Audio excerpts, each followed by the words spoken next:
A short time came where the worlds were quiet. The ideas of cities began to grow, and with it the influence of the Weaver and the Wyrm.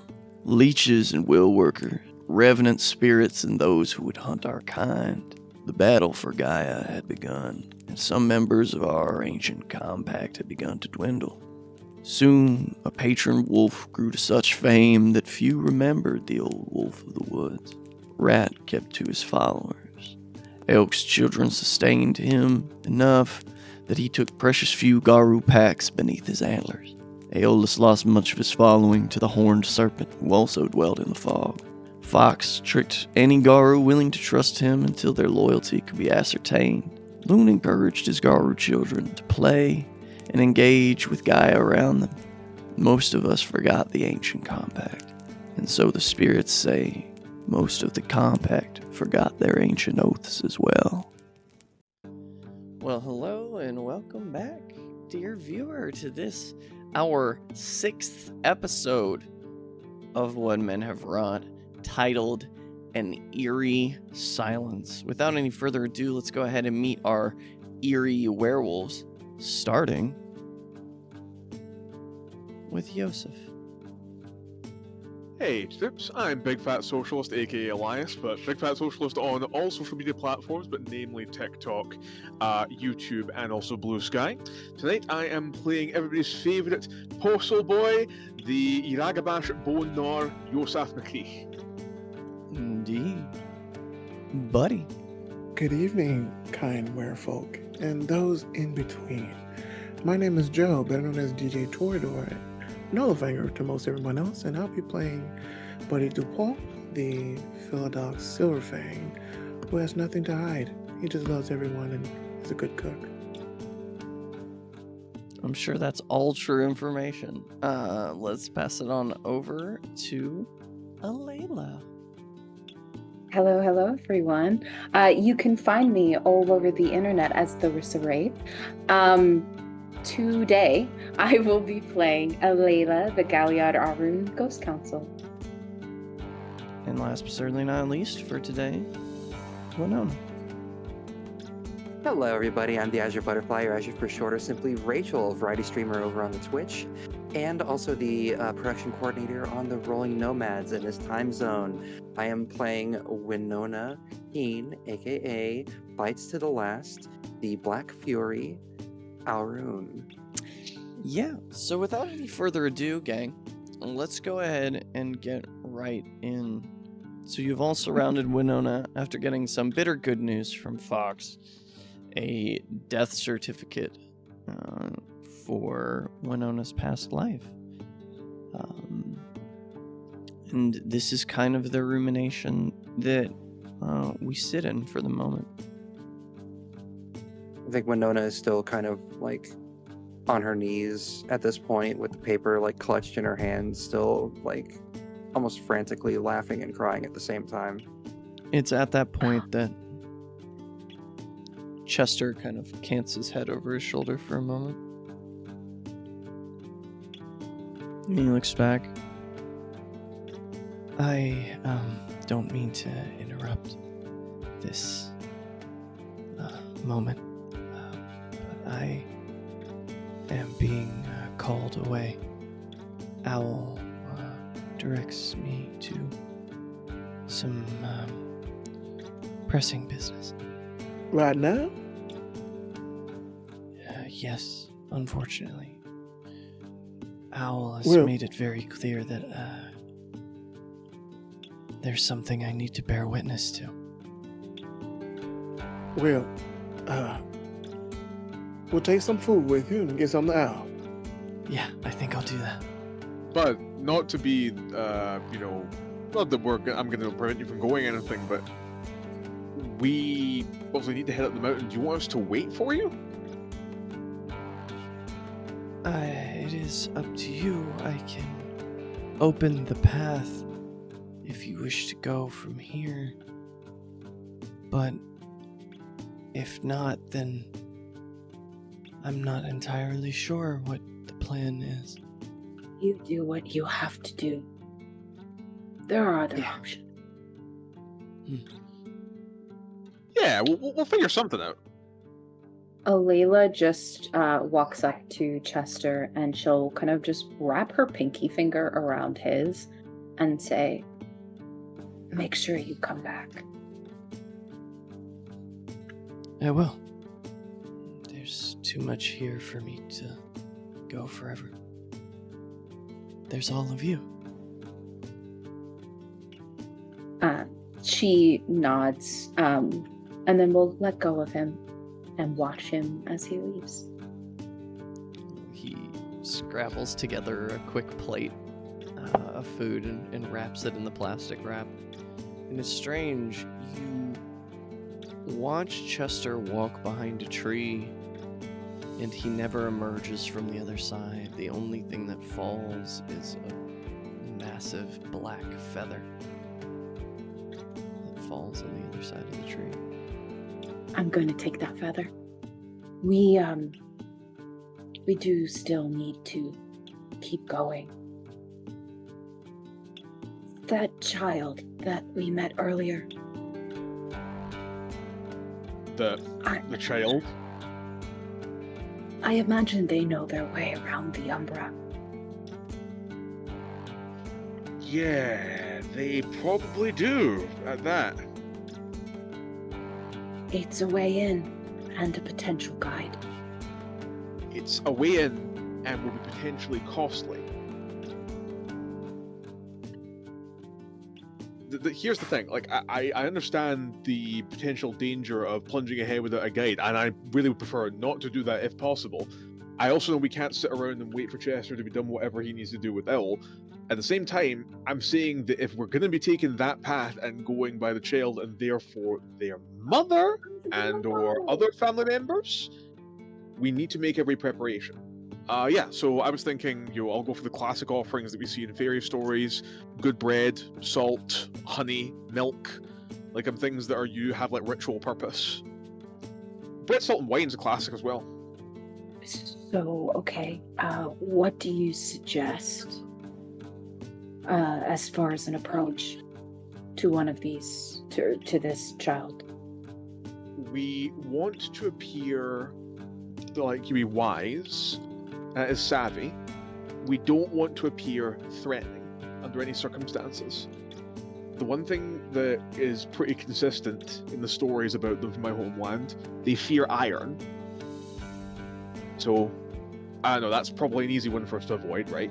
But, the traditional thing is that they are very, very fine keepers of hospitality. It's important that we mind our manners when underneath the roof, listen very carefully to what they say, and if they make any promises, or we need to make any promises, be very careful what we agree to. They are the trickiest and most cunning of spirits. Very much above all other things, they are famous for being tricksters. Kind of puts them in my lane of the woods in that respect.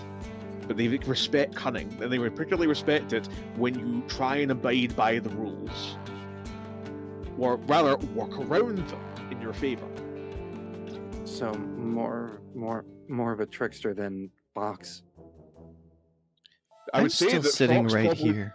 Fox kind of narrows his little pinpoint white light eyes at you.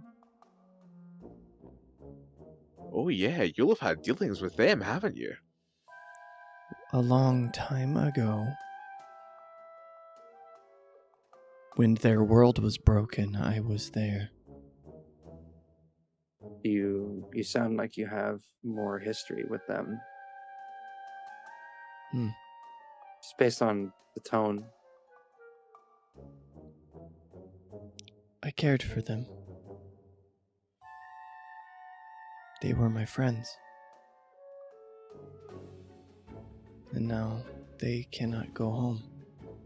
Many, many moons ago, the place that, and he kind of nudges his nose towards you, Yosef, the place that your people call, well, not your people, the people who tried to steal your land from you, they called it Avalon. The bridges to that world are destroyed forever. The Fae cannot return home. Not that they would want to. The true Fae are horrific.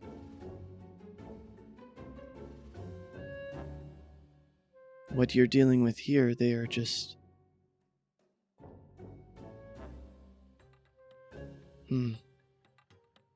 dreams trying to survive. I see. She is a child, and she invited me to come play. I was wolf to her, though, so perhaps that is how we approach. Yes, As but wolf. she is a child. But you must understand, snared by lightning. Her soul is not a child. Does she know? Some know, some do not. You will have to investigate. Let us go and take a look around. See what we see. We can make a choice then. We could approach through subterfuge rather than necessarily need to stealth. We could, for example, say that we wanted to give the little girl a gift for having helped us find our lost dog in the woods. If that is our way in, perhaps that would be it. You know humans better than I do. I'll defer to you all on how to approach her. She is a child with a mother.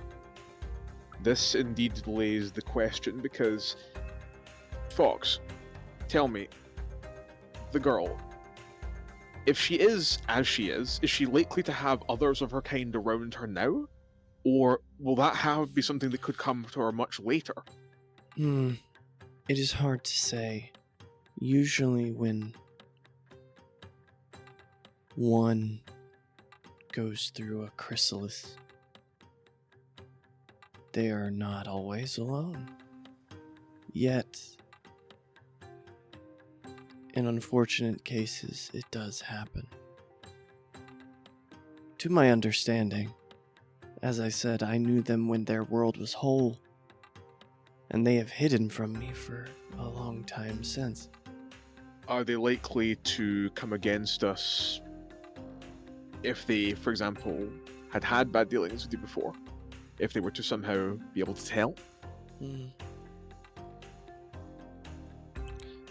If they move against you because you have been chosen by me, they're not spirits you wanted to deal with anyway.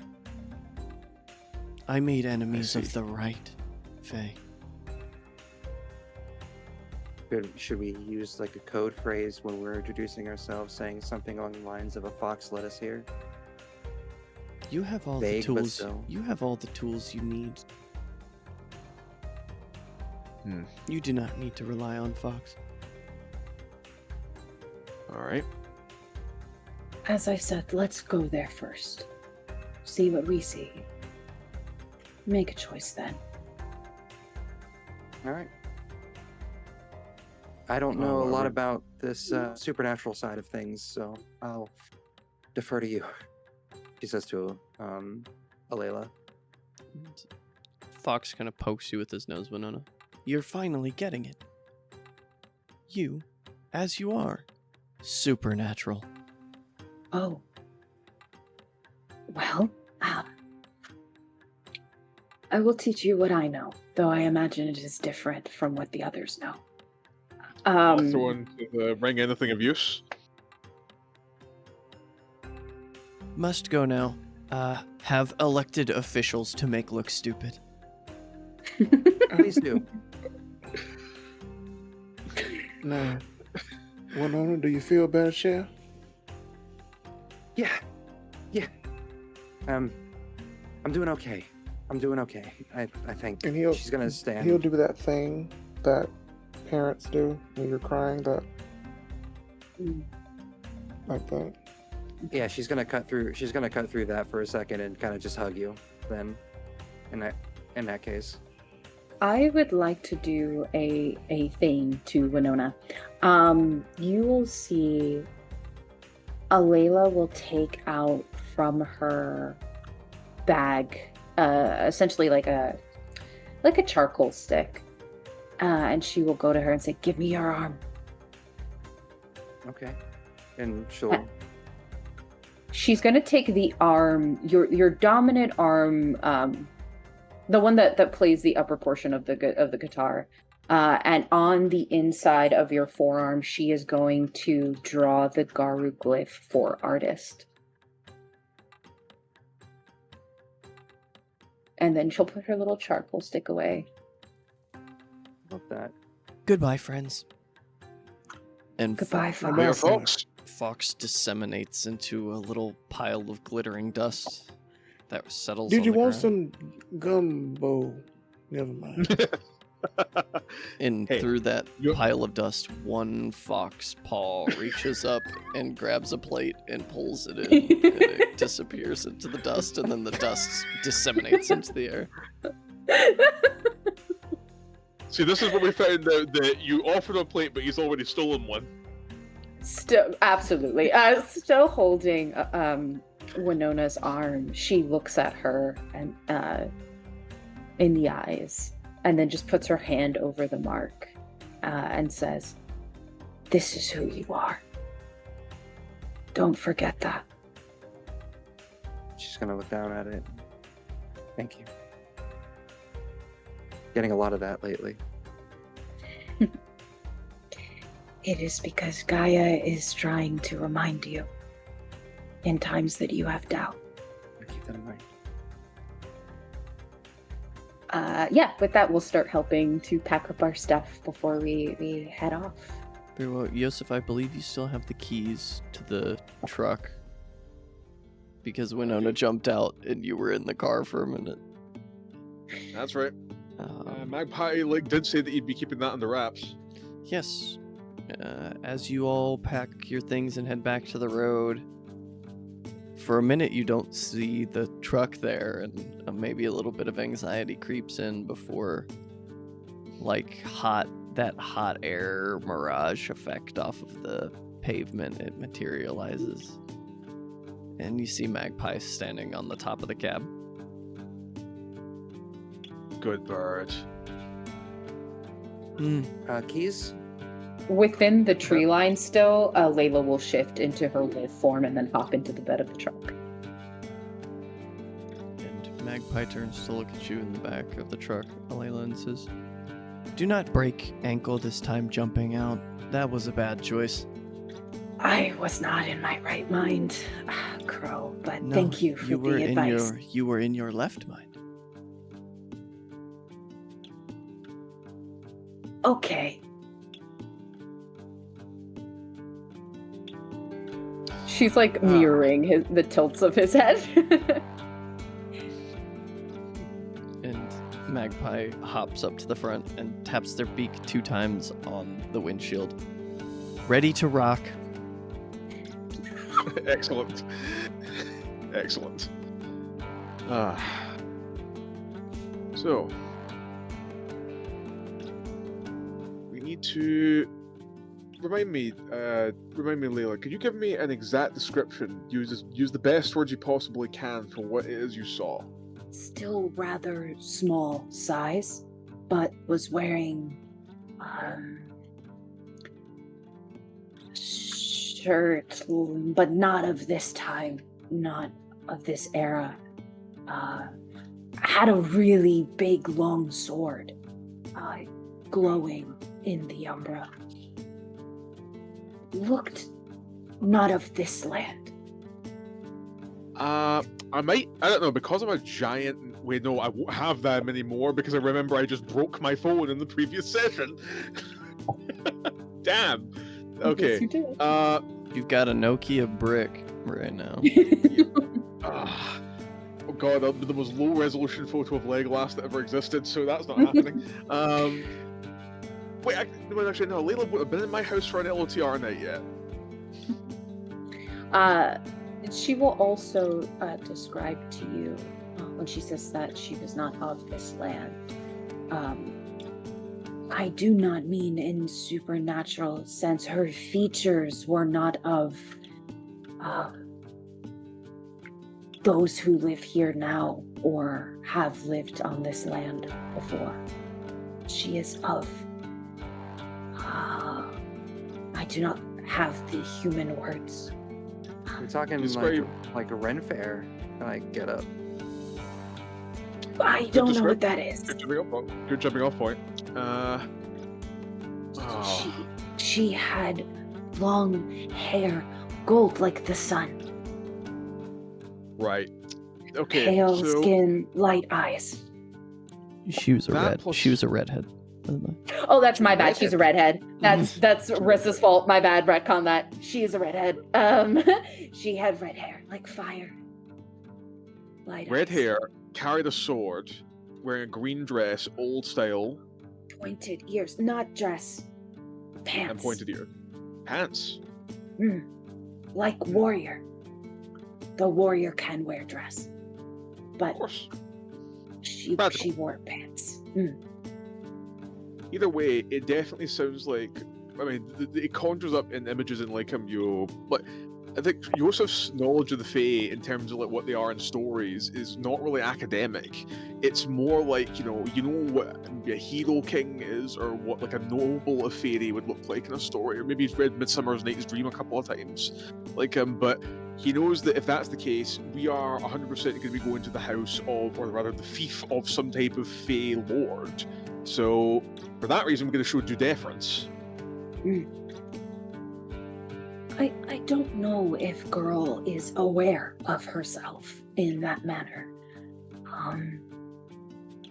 But perhaps she plays tricks and wanted to seem that way.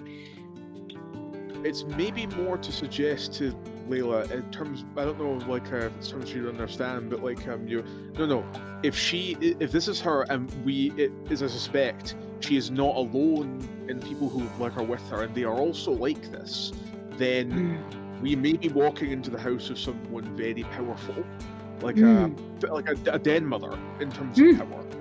Oh, okay, that I understand. So we be respectful and just be cautious. Very. I do not know if her mother. I do not know if her mother is also Fae, but she did describe to me her room. The ceiling had stars on it, and she said that she likes to play astronaut, play in space, celestial spaces, and fights monsters. That sounds like that sounds like a normal kid, if I'm being real. Yeah, Okay. It does. But we're trusting your umbral senses here. I will have my eyes on. And with I wish I that, knew enough of it. Where'd you go? you nearly missed the turnoff for Bakersfield Avenue, which is where Sarah Jean Coulson said that she lived. And you make the turn, and this is a long lane you go down until you get to 1208. You drive probably a good 3.25 mile back this road. Wow. And finally, there is a very old wooden home, maybe 1910s, 1920s era. There's a raised front porch with a quite large hunting hound that rests. Its big droopy ears hang over the edge of the steps. There's an older man with a corncob pipe in his mouth, sitting in a rocking chair on the porch, just in overalls with a straw hat. And you see that there are goats and chickens, and there are 2 pigs running around this property as well. But as soon as your vehicle rolls up, all of the animals kind of scatter. And the dog kind of lifts its head up and begins to smell the air. You've all been Garu for long enough to know animals can sense an apex predator. And they can certainly sense you. Oh dear. Layla will get out of the bed of the truck, but she'll stay closer to the truck, kind of waiting for the whole group. But her eyes are taking in the space, but with her special eyes. She's trying to see if there's anything different. In the primal tongue, you also going to turn to Layla and Jaleka. Layla, come on, you need to pretend to be a dog, remember? There is the lowest of growls that come from Layla, but she does pad over, and the look she gives Yosef is very much, I will get you for this later. And in the liberal tongue, you like, listen, I will make you something really nice. I swear I will make this up to you. I understand how humiliating this is. Yes. It's at that point that you hear the boom of the blast of a gun. Some lead pellets refract off of the hood of the vehicle. And you all see that a woman has stepped out onto the porch in her probably mid-40s, maybe early 50s. She just says, "Who's that stumbling around there at the end of my drive? Announce yourself or prepare to get winged." Can one advance to be recognized? Go ahead and make me a willpower roll, knowing that you had to spend a point of willpower to activate your penumbra senses. Okay. That is a 3 success. Okay, you're good. Okay. However much yeah. this being the third time you've been shot at in the last 5 days makes you feel. As you shout back, Yosef says, "I prefer it if you didn't. We can conduct any business from this length and at the tip of my shotgun. What's your business here?" We are 3 humble travelers who wish to repay the good graces of a young girl that found our lost dog.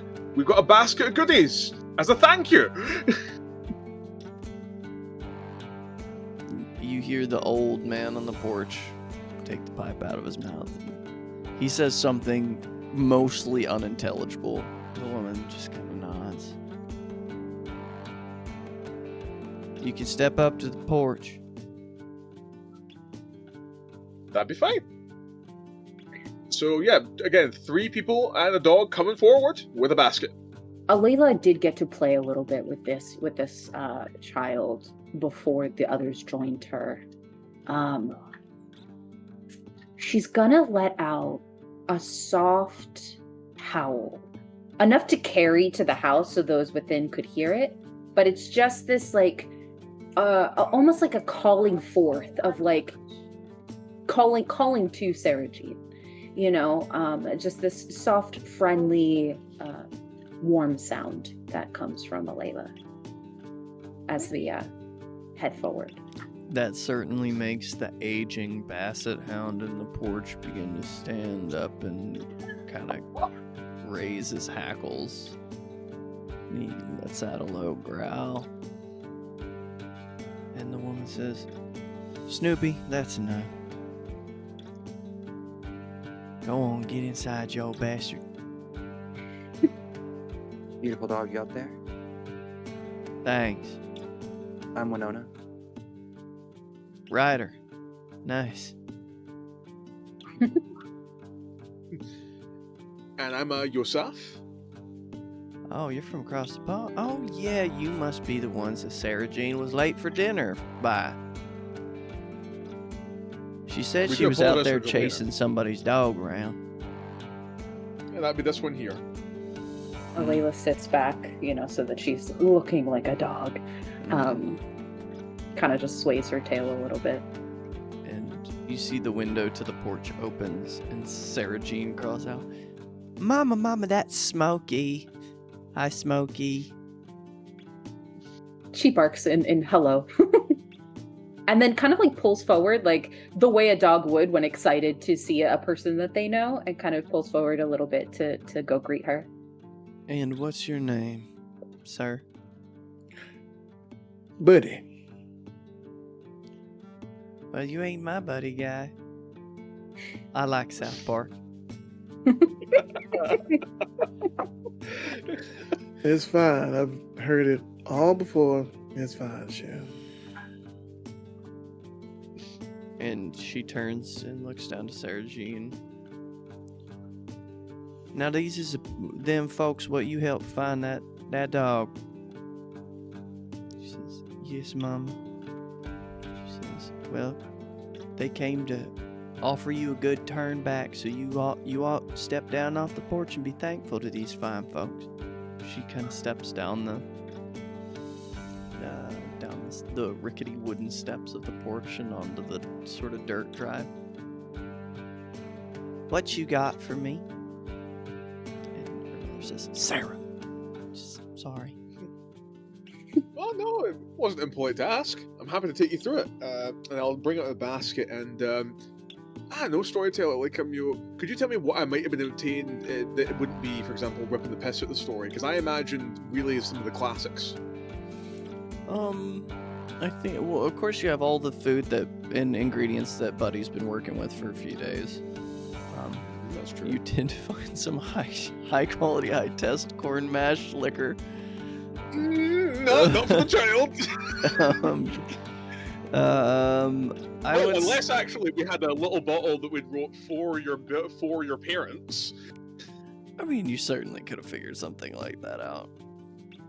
Yeah.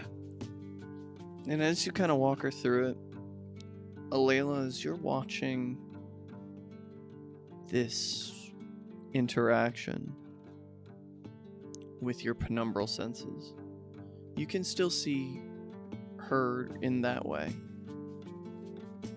You don't see anything surrounding the two people on the porch. Well, maybe not at first. The woman is surely mundane, but the old man on the porch, there's a glimmer of something around him. For a moment, his skin shifts and looks almost thin and almost like papyrus. For a moment, that corncob pipe that is held in Gumless mouth, you see that maw is now filled with razor-sharp and jagged teeth.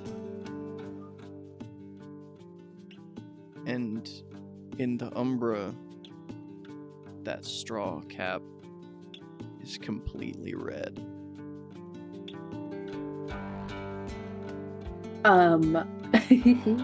Alayla sees this.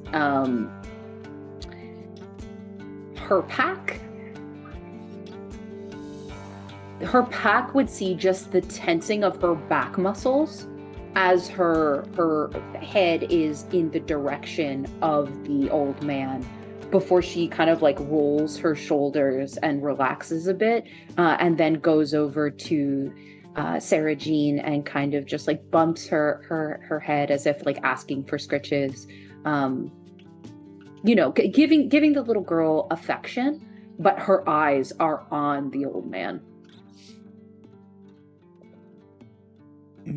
As all of this transpires, Sarah Jean looks up, says, Mama, can I take Smokey around back to play? Just for a little while. We still have an hour before supper. You said so. You said, Sarah Jean, get your hand out of that pot. It's an hour before supper. You said, Mama. There's a thumping of Alayla's tail like she's excited to play. She kind of looks, the mother looks over the two of you. And then the three of you. And then the dog. Fine. But when I call for supper, y'all folks got somewhere to eat? Are you inviting us, Chef? Well, if you ain't got nowhere else to go, it'd be poor manners to not invite you in. That is to say if you can cross the threshold. Threshold? Y'all ain't from around here. That's alright. All right. In our native tongue, you just hear Alayla be like, "Careful." We'd be delighted. Alright then. I can even play a song for you if you want. Soup, bread, I got and my corn guitar. beans will be done in an hour. Sounds delicious. All right. I will follow Sarah Jean to the back of the house. To Oh, play. she sprints around the edge of the house. Yeah. I fucking take off after her. Do you say anything else to us before you go? I think. Oh man, if a wolf could whisper, she does kind of be like, she doesn't know what a fucking red cap is, but she gives very quickly like, "Careful, redhead," and then fucking dips off after the girl. Careful, redhead.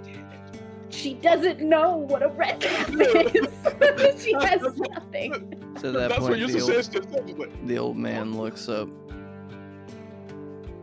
Now, I'm not trying to figure out where all y'all know came from or nothing around that, but I'm just trying to, I think it's real fine that what y'all done come around here and done for my granddaughter. I think that's real nice what you done did.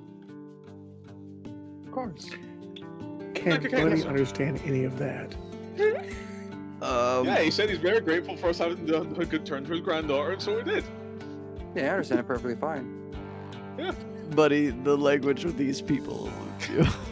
He just is a zoot. Tabernacle. Oh yeah, I remember when people used to like that over there in the war, when I was over there. But I would, I'm not saying, it's a hard thing to do, and French was a big part of, that war I was in. So, it's just real interesting that you might come around here and be speaking that language to me. You know what I am? What war were you in? First war.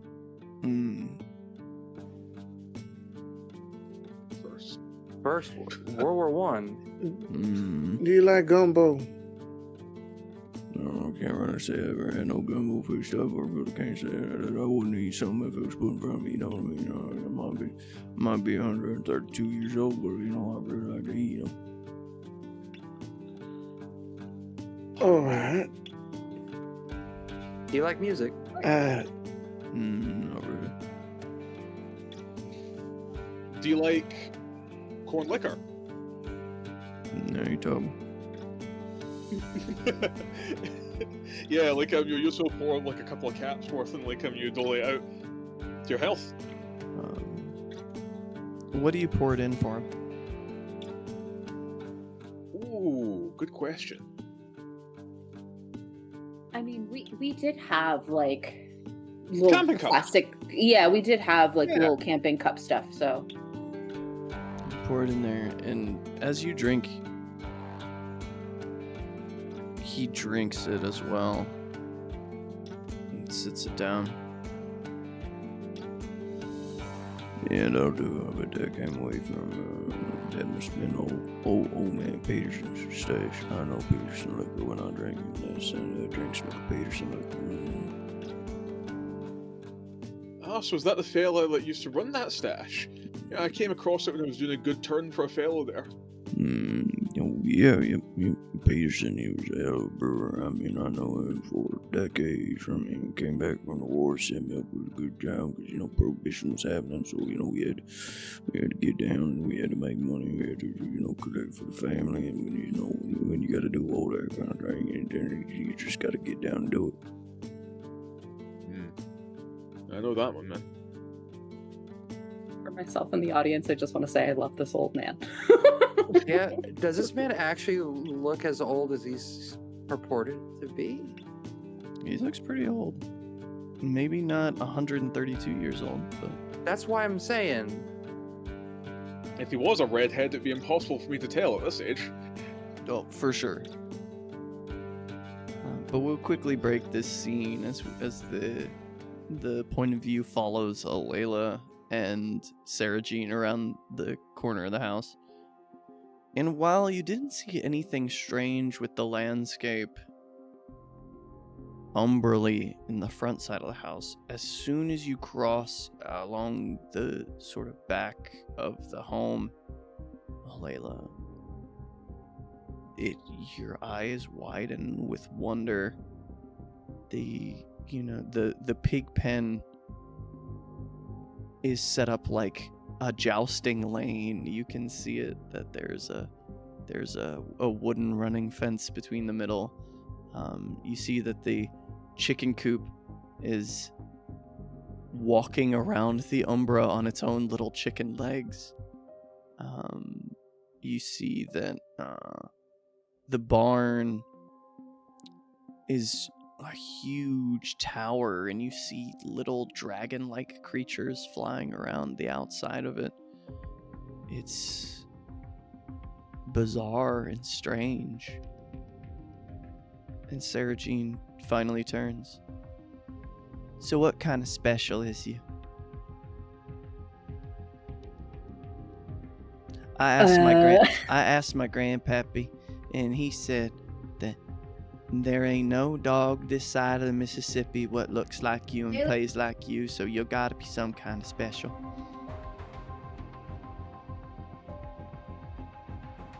There is kind of a moment of wide-eyedness.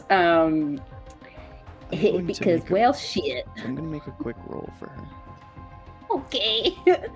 Also, Alayla's really not sure how to communicate with her. She doesn't think she can understand the primal tongue, so she kind of is just like quirking her head to the side. What is your current willpower?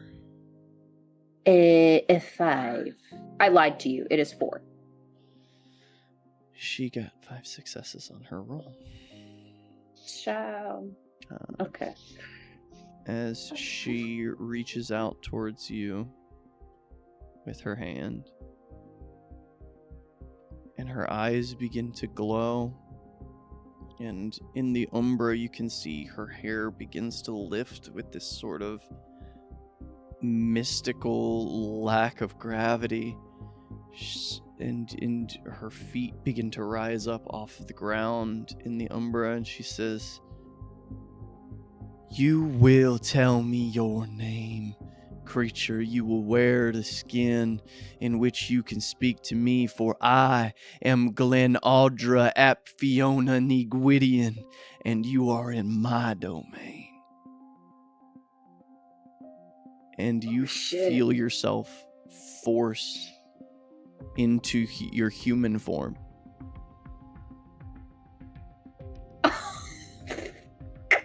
Okay. As she comes to rest. I'm sorry, I don't know what came over me just now. It is okay. I am Wolf. You may call me Alayla. That's a pretty name. So is yours. What are you doing here?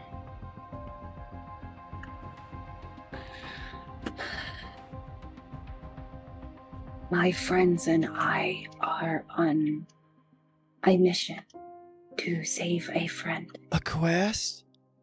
A quest to save a friend. Oh, man. But we must travel far. Where are you going?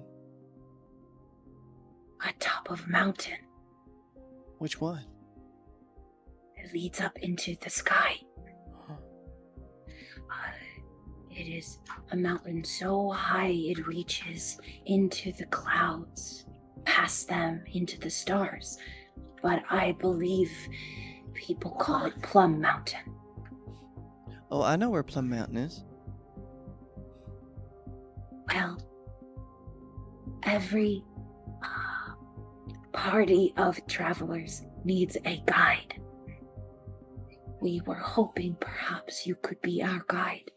Oh, I don't think Mama would like that. I don't think so either.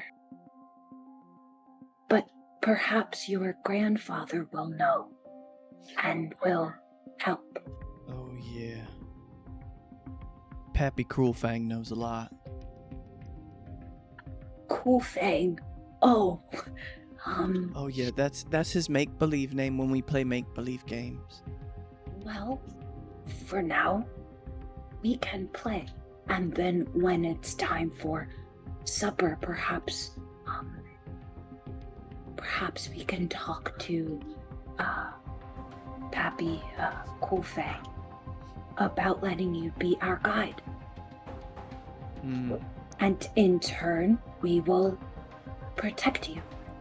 I don't think he wants me to leave here. I don't think I'm allowed to go quite yet. Is it dangerous for you to go? Peppy said Oh. if we spend too much time with people what don't believe, we could die. Oh, well, my friends and I believe. Is that enough? I'm not supposed to talk to prodigals about it. Okay. I understand. Peppy Cruelfang will have to speak to Wittershins. Wittershin. What is that? He's our other friend who lives in the woods. He's scary. I don't like him. He makes me afraid. But he said he'll always protect me, and Pappy Cruelfang said if he broke that promise, he'd eat him. Well, you are a very special girl. I know. If you were of my pack, I would also eat those who harm you. We're called a motley, like the crew. I don't know what that is. Come on. And she grabs you by the hand and starts running towards the barn, where she immediately gets out this massive 80s style boombox and hits play. And the iconic intro of Kickstart My Heart begins to blare from the barn as we follow the point of view back around to the front of the house. I think I would continue to neck it back with Pappy here, I guess. Yeah, and he'll go drink for drink with you. He's not going anywhere. Oh yeah, I mean we're taking it slow, obviously, because we know we got beans and soup bread coming up. So. Yeah. So I gotta be honest. We don't give men visual around this way, so I'm kind of sort of wondering why the hell y'all came up the lane where I Oh well, funny you mention it. Like you know how we lost our good puppy there. Like when we were hiking, we're actually looking for a particular spot. Yeah, that ain't no dope. I know a good dope when I see one, and that ain't dope. Oh well, I mean, she's more than she seems, certainly.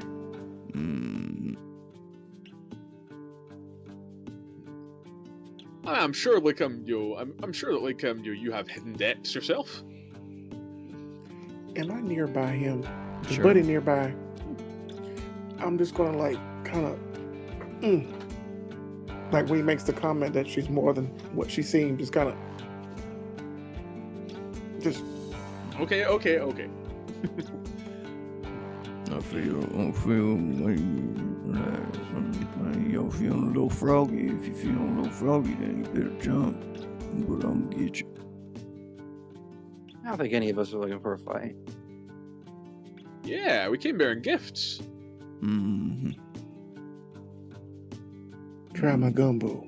You best mind your P's and Q's around Sarah Jane. She's a special little girl. Oh, we wouldn't dream of it. Well, then. And he But, just puts the pipe back in his mouth and starts to go back to smoking. I would 100% though if he was to ask a direct question, like what if your wife mentions, well, yeah, we're looking for this one spot, Plum Mountain. See what his reaction is. You talk about Plum Mountain. He looks back up. What you want at Plum Mountain? Somebody up there we're gonna see. Don't they have plums growing up there? What the name mean? Make good plum wine, no? They did many years ago. There was all wild plums grow up and down the mountain, but after the mine explosion,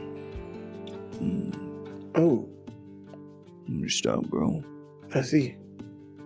Well, I've heard of some nasty industrial accidents over time where people think that it's never going to come back. But sometimes nature's stubborn like that. Something else comes in its place. It's gonna take one hell of a spell to bring that back, I tell you. Toxicity leaking groundwater, then almost entirely that mountain's bare now. A hard climb up then. Blistering. If you The one we gotta do. Rough terrain. Best have some equipment with you, unless you want to end up pancake down at the bottom of the gorge.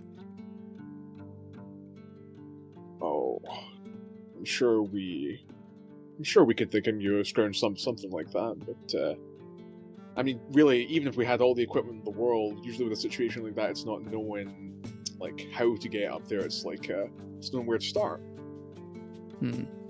Well, the first thing you start's the engine, then you hit the gas. As we say around here, only way to start's by starting.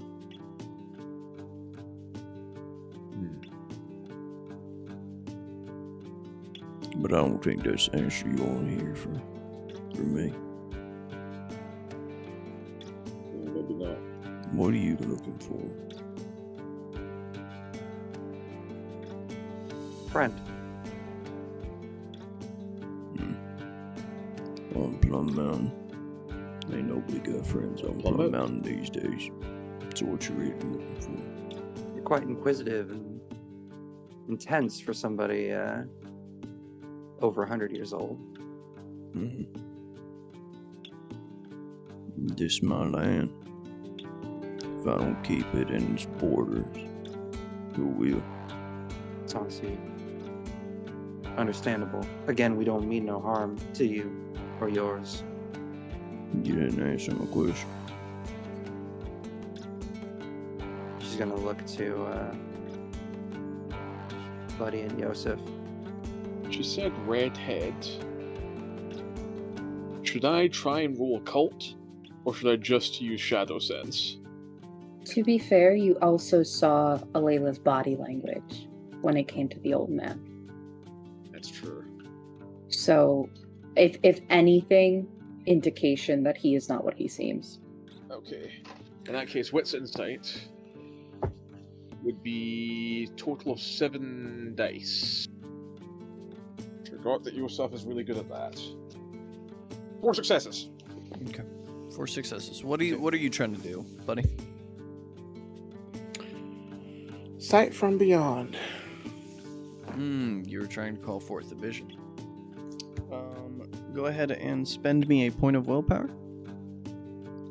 And then roll me intelligence and wisdom. You got it. As far as your being able to read him, Yosef, is concerned, reading him as a person, there is a sense of fear about him, specifically concerning all of you. You notice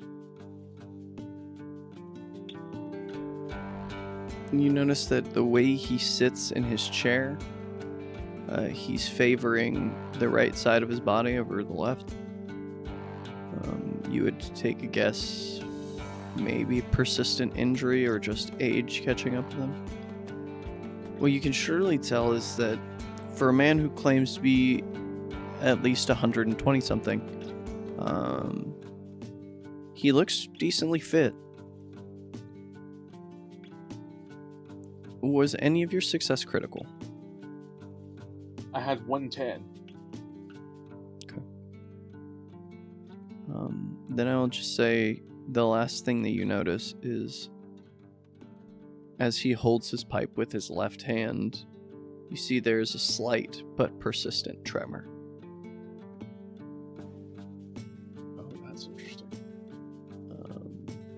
Buddy, how many successes did you? 5. Critical. As you focus in on it, and you hear the call of Falcon above you again and look up to read the sky. Your vision takes you past the clouds. It's almost an out-of-body experience where you see this man as a much younger man. But you see the side of him that I was explaining to Alayla. Papery thin, pale skin, jagged teeth fill his maw. Instead of, a red straw cap, you see him wearing a sort of red felt, the covers that they used to use for army helmets. You see him rushing over a trench and into another trench where you've heard people speak German before. You hear them speaking in German, shouting as he runs over into this trench, taking one out with a very swift stab with the bayonet. Another comes at him from behind and hits him with this kind of spiked cudgel thing. And it embeds itself in his shoulder, and he just reaches back and grabs him by the back of the head and pulls their head down and opens his mouth, and it distends like a serpent's, and he just chomps the head off. And the vision continues after he looks down and sees a grenade roll up to his feet. And you hear the explosion before the vision moves on, and you find yourself kind of standing in the midst of maybe a hospital or something. It looks old. The tiles are all white. The tiles on the kind of bottom half of the walls are white. And you see him in the hospital, huge chunks missing out of his leg. Part of his arm is missing. And you see a much older version of what looks to be what Alayla was describing to you. This red-haired woman with, long ears and a green tunic and the sword, the whole nine. And you see her walk up to him and she says, "You've been through a lot, Cruelfang. It's all right. Your time for war has ended, friend. Let me heal you and send you home." He nods and she puts hands on him, and you see her hands begin to glow with golden light as he begins to regenerate the pieces of his body that he's missing. And he looks up to her. He puts a hand on her shoulder. "I will always love you, Glenardra. And from this moment, until there are no more rebirths of our kind, I will serve you, and I will not forget what you've done for me. And I will find you in every lifetime and I will serve you. That is my word. She smiles and just kind of cups his face in her hand. You are still so young, Cruel Fang. We will see. And she kisses him on the forehead and leaves.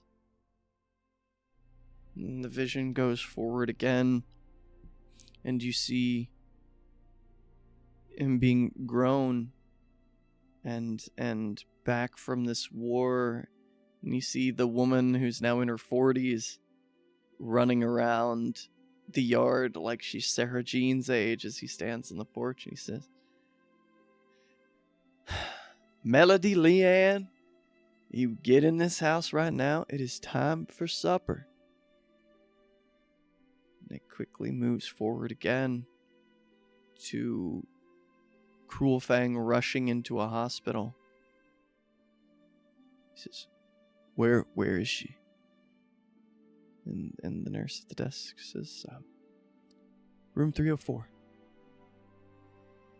And he sprints down the hall into a room where you see Melody laying in bed holding a baby. He gets very sheepish. He only looks about 10 years younger than he looks now in this vision, and he reaches forward and takes the child in his arms. He says, what do we call her? And the woman says, Sarah Jean. He says, and he nods and smiles. You see this man hold his granddaughter for the first time before finally it takes you to a place. It looks like maybe they're out fishing in a pond somewhere together. He and Sarah Jean, maybe 2 years ago, if that. She hooks something and it pulls her in. And he begins to panic, and you can see him panicking. He raises his hand, and water begins to just rise from the pond and begin to form in globes in the air as he's chanting and calling out to the Tuatha De Danann, whatever that means to you, telling him that he can't lose another grandchild. He can't lose another grandchild. This is not happening. He will not allow this to happen. The Tuatha De Danann cannot allow this to happen. Before lightning strikes the surface of the water, and you see this fey form of Sarah Jean begin to rise.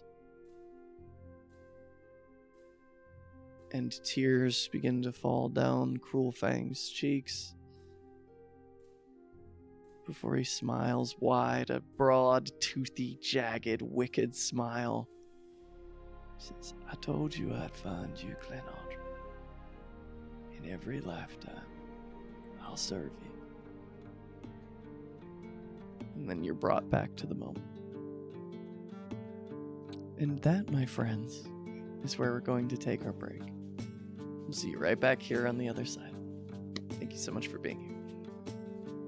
I'm not entirely sure what I've stumbled upon in this village.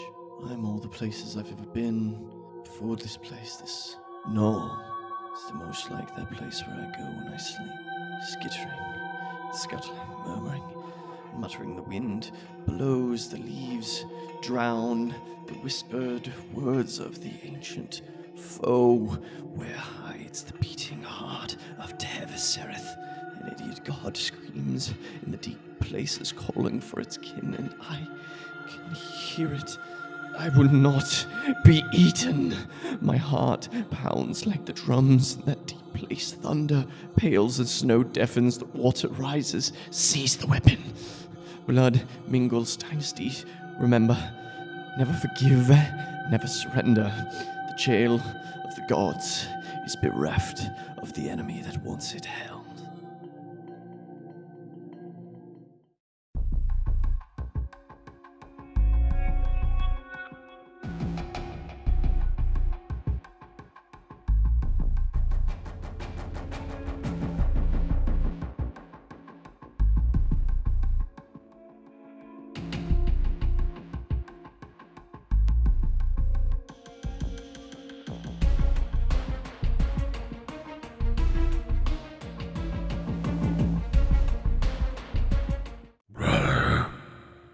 Long have you been my warden? Did you think you could stop all of my plans? I know you can feel yourself fading, growing weaker as my contingency unfolds. Brother, don't you see? In the end, we are nothing alike. I know you have assembled your own consortium against me. So, brother, when you fall, just as the shattered gate watched before you, this eternal vanguard and the entire multiverse will contest with my ignited.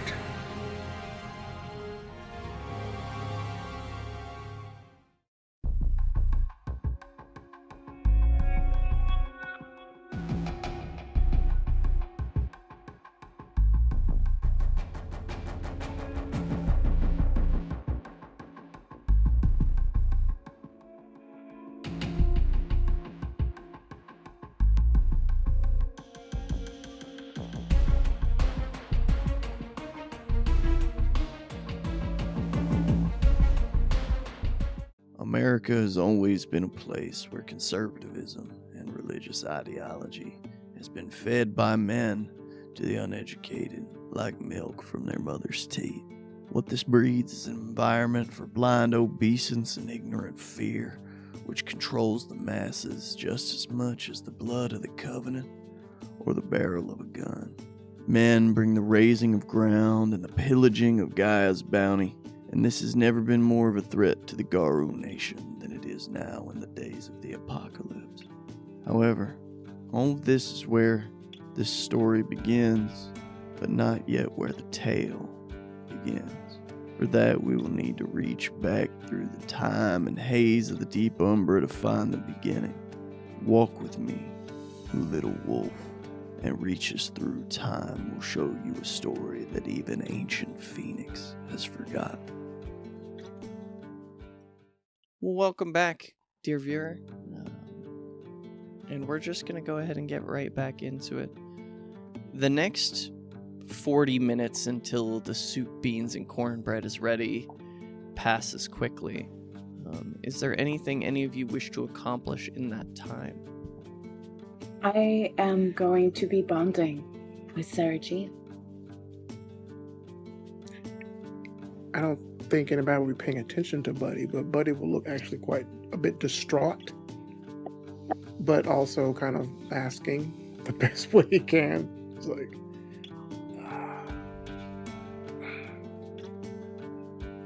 think happy thoughts, think happy thoughts. Grim. Later. Did any of us You pick okay, that up? Buddy, you okay? Buddy? Yeah, I'm fine. Hey, you remind yourself about something about Grimm's. Grimm's what? Oh man, Grim. I like them old fairy tales, you know. Give them grim fairy tales, yeah. Oh yeah, Yeah, Brothers well, Grimm. easy. Yeah. Don't read Cinderella. It's a lot more violent than anything. Oh yeah, Cinderella's really dark. But I'll tell you what's darker than that: Red Riding Hood. I'm gonna, cause I'm like I'm not like right up with the old man, but I'm like at a corner of the porch. I want to say, I'm gonna look to Buddy. I'm just gonna, like, motion to come over to where she is. He'll kind of I just wanted to know what they saunter. did. I wanted to know what they did with them toes they cut off in Cinderella. Oh, that's a classic version. Probably Probably sell put them them in off the collard witch. greens. Everybody's gotta eat. And he smiles. As Buddy gets close enough to where whispers can be had, she's going to whisper in the Gauru tongue. Are you all right? You look upset. We need to go.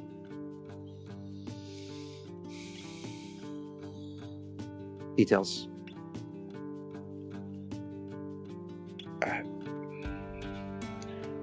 That girl's a little more special than what she's laying on. So is that fella up there on the porch. Figured there was something going on with this. I don't feel any harm, but I just don't like it. Well, let's wait for Layla and play along for now. I'll keep an eye. I owe her scritches. Don't tell her. I got She you. probably won't like it. That is about the point that Melody opens the front door and rings the bell that is affixed to the side of the house, the proverbial dinner bell. And Papo looks up. Oh, stop it. You know I don't like that bell ringing. It gives me a conniption. She says, "Well, it's time to eat, Daddy. Come on." And you can see, Yosef, since you clocked it earlier, as soon as she starts ringing that bell, the tremor on the left side of his body increases dramatically until the ringing of the bell stops. That's right, because they respond to church bells. Forgot about that. Oh. Okay, well, he won't clock that yet, but there's the supernatural element, maybe. But, like, in that case, he'll make a note of that. Like, the bell, he responds to the bell. But, like, oh god, we're being invited in. Do I maybe have a minute, like, to talk to Magpie really quick? You could, yeah, for sure. Great. In that case, I will say, just like if anything goes wrong in there, I want you to ring that bell. Can do. Bless you. Save Okay. me some cornbread and soup beans. Done. Alright. In the back, where I am playing with Sarah Jean, I was forced into my human form. I'm still playing with her, but we hear the bell. Does she have a reaction to the bell? No, she just looks up. Oh, that's the dinner bell. It's time for us Okay. to eat supper. You need to go back to the way you were, so Mama doesn't Yes. freak out. Right. I need you to look away. Why? You don't have to be ashamed. Oh, no, it's not that. People have adverse or bad reactions when they see me shift. I don't want to scare you. You don't scare me. I'm super brave. Shit. Okay. And she is going to give one last look at this girl, like, I really hope you don't start freaking out. And she is going to shift into her lupus form. And of particular note, you can see as you shift, the delirium does not affect her. Breathes a sigh of relief. And then she is going to she's gonna dip down close to the girl, just like her front bits here. She's gonna dip down and then gesture for her to get on her back. Oh, you're one of those dreams. What do you mean? Peppo said that werewolves was dreams of men who wanted to be wolves, but then they ran away from us because they wanted to go to war.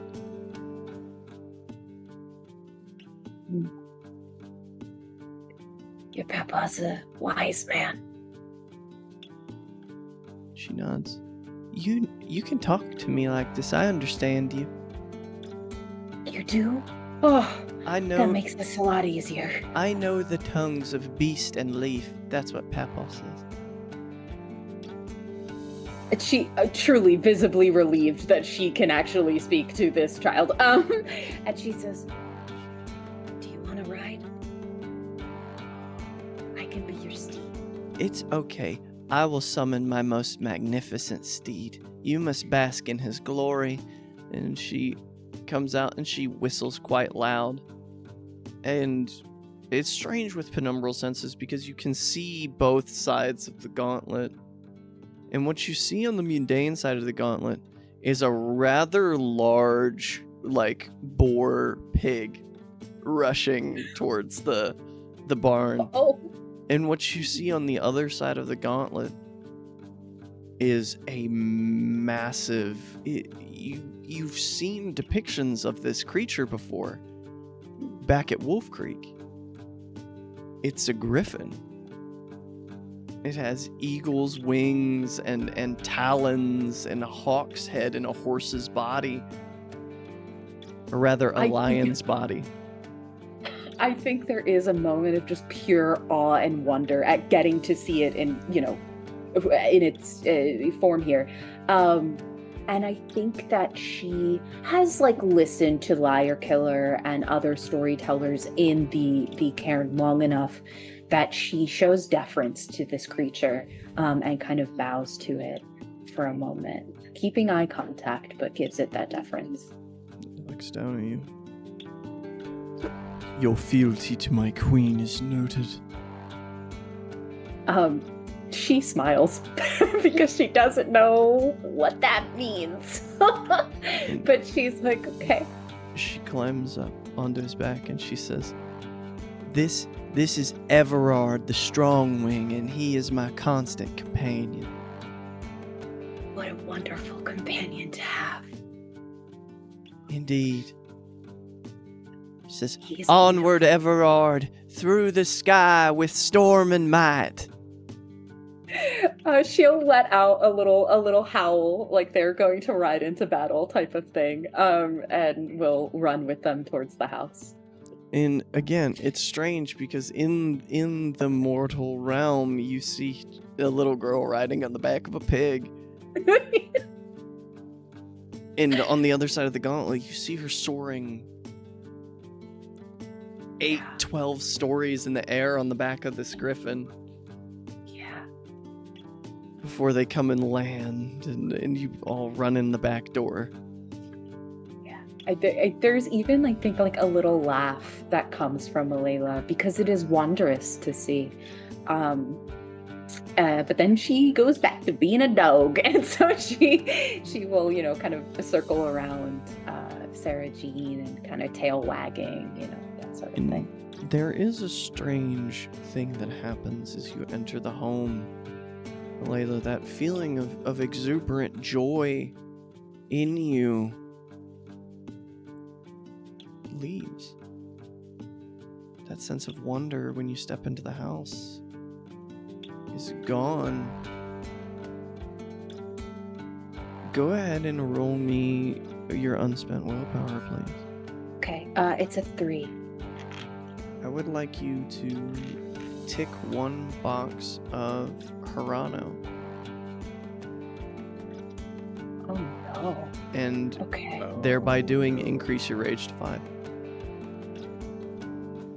Oh! As you leave this realm of wonder feeling depleted and sad, the rage sparks. And from this feeling of emptiness comes this great upwelling of anger. Not at this little girl, but at the fact that she has to live in this world when she could be there all the time. Okay. Physically, do I remain as I am despite the 5 rage? Okay. Yes. Okay. I think there is... The others will be able to hear it. There is this growl that comes from deep in Alayla's gut, and she almost stands protectively over the girl and is looking around as if this place is the threat. and almost like she's searching for a way to get this girl back to where she belongs. And as you all see this unfold, first off, Snoopy whines and goes running out of the room, tail between his legs. And Melody says, I don't want to be, I don't want to be rude, but I think you need to get a handle on your dog. Yeah, of course. Just like I'm you. Layla, come on, girl. Chill. You see like the hair on the back of her, on her back rise up. Her muscles look like they've kind of almost like doubled in size, and she is like very protectively in front of Sarah Jean, and you can hear her growl in you know, our native tongue. She does not belong here. She needs to go home. Winona's going to go to kneel in front of Alayla, very carefully, very slowly. Gonna put a hand on her neck, just behind her ears, and she's just going to lean in close and whisper, "There's nothing that we can do right now. It'll be okay." He lets out huffs of anger and then looks back at the girl, and there's this little like whimper sound, almost like, "I want to take you home." And she kind of like bumps the little girl of like, "Are you okay?"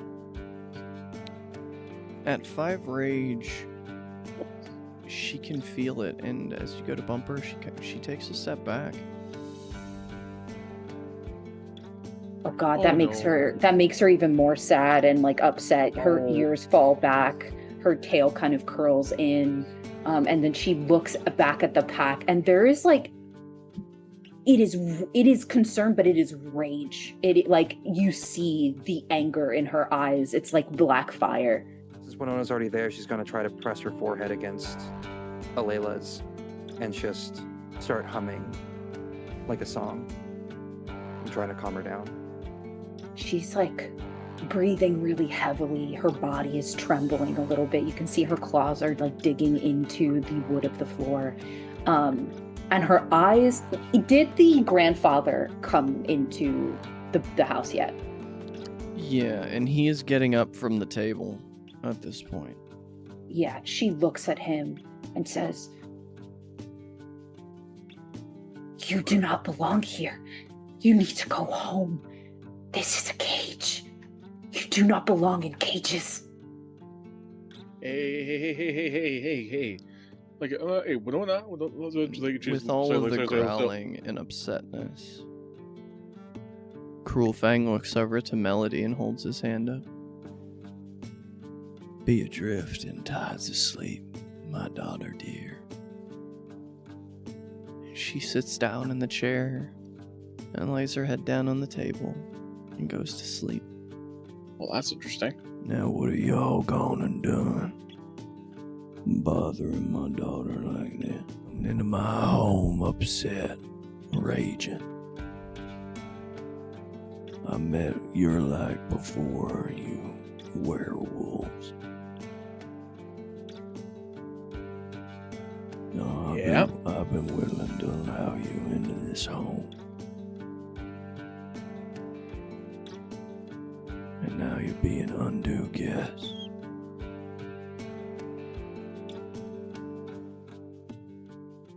I don't want to kill you. Nor do we do want not to do mean any harm. harm. And she's going to look to Alayla as she says that. "We do not mean any harm." Come here, Sarah Jean.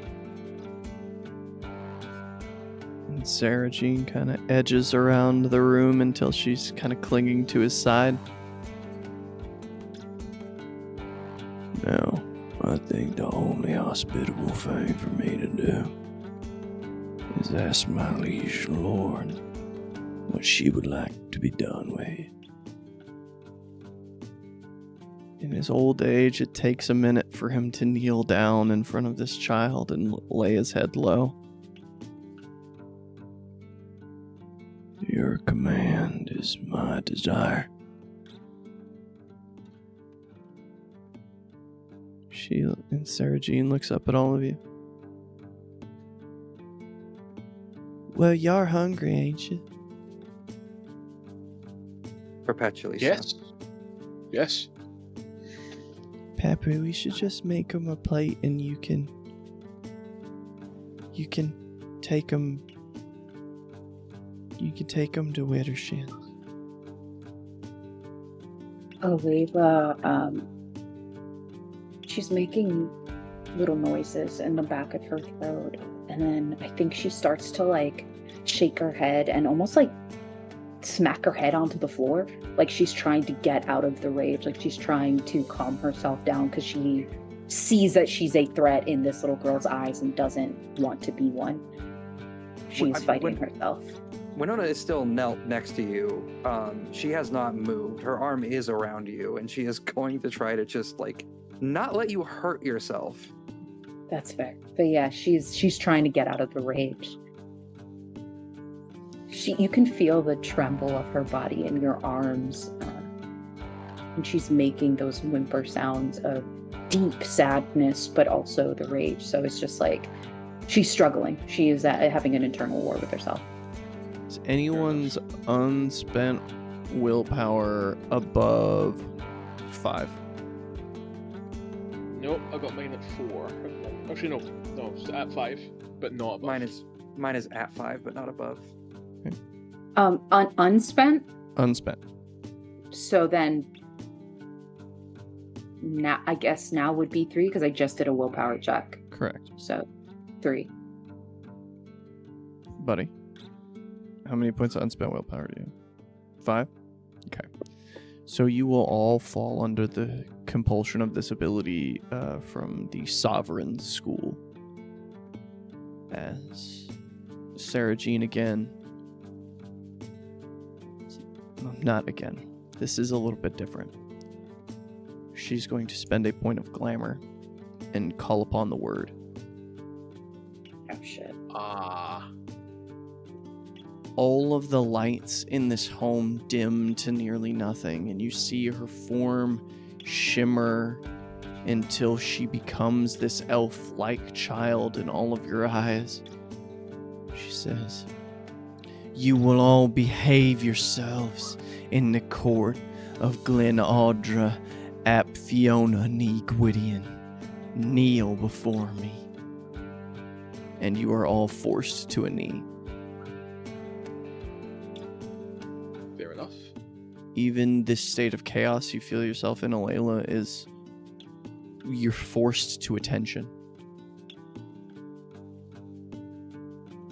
And it's strange to feel this crackling of power within her as she moves past you, this small, lithe, elf-like child.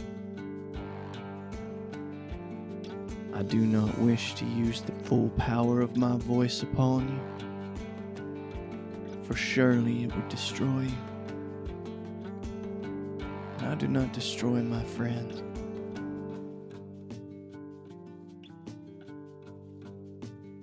Cruel Fang, wrap them up plates to go, and then you will escort them to our master wayfarer, Wittershins.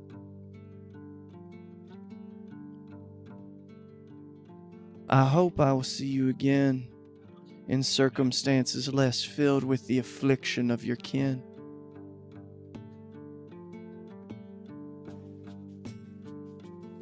We thank you for your gracious hospitality, O Lady of She.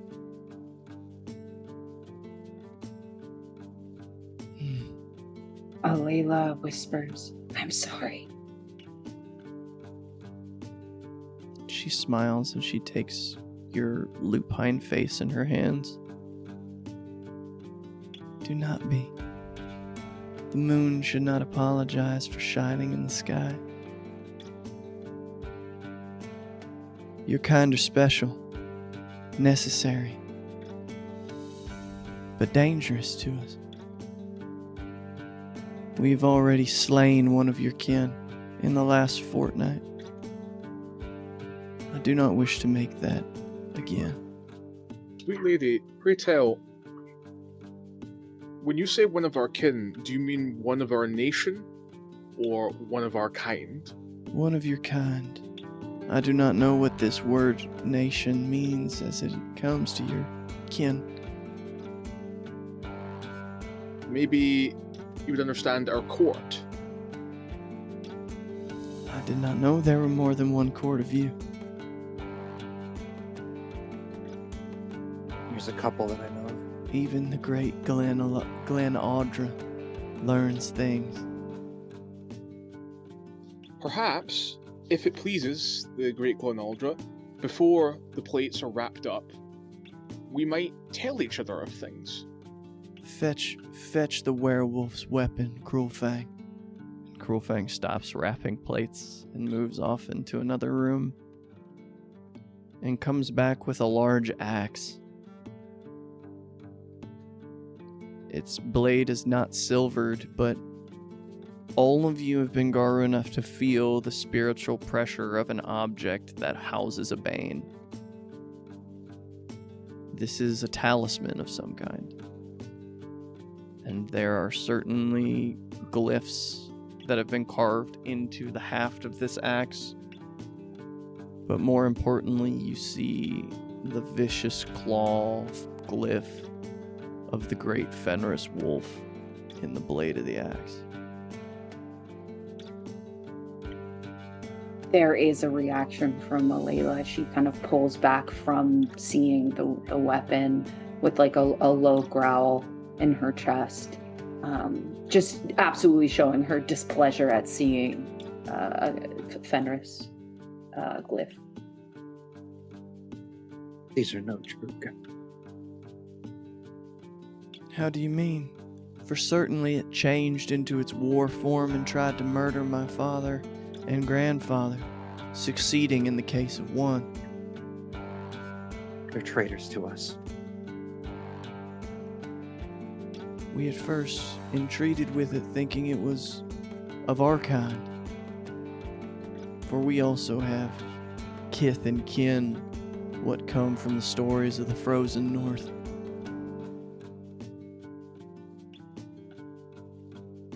It violated the Spitium. He attacked us in our domain. He had to be put down. You don't mind me asking, what did you do with the body? My griffin ate it. Before the fighting, did you get a name, great lady?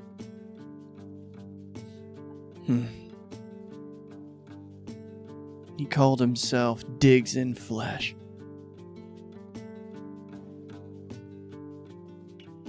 Has there been any storyteller? Has there been any mention of such a name?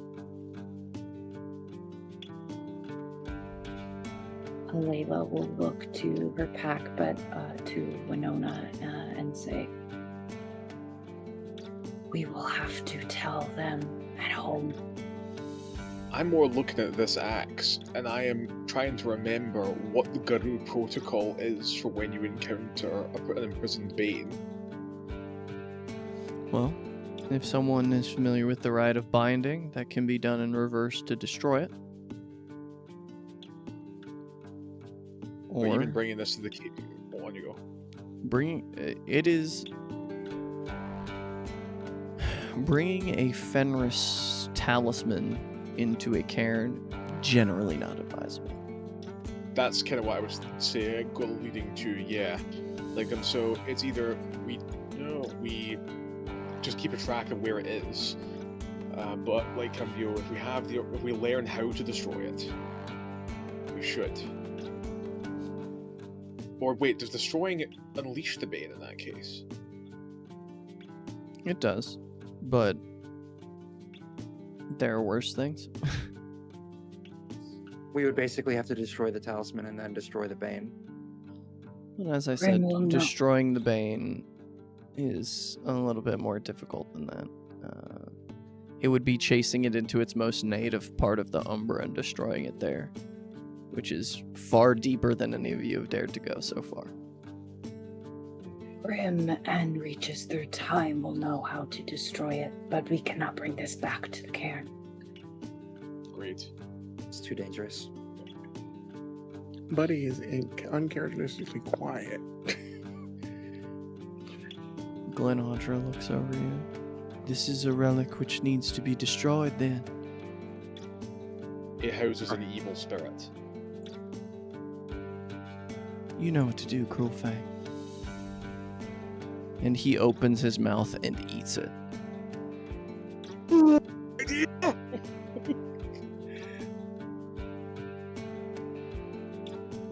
And he just kind of gives a little burp. What's done is done, then. What's done is done. What's done is done. Thank you.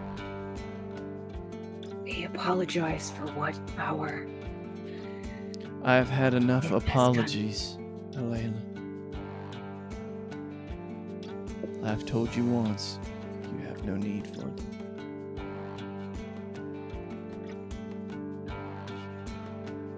Cruelfang, take them to Wittershins. I will tend to Melody. Thank you for your hospitality. Thank you, sweetie. I hope to see you again. Go with Cruel Thing, I think.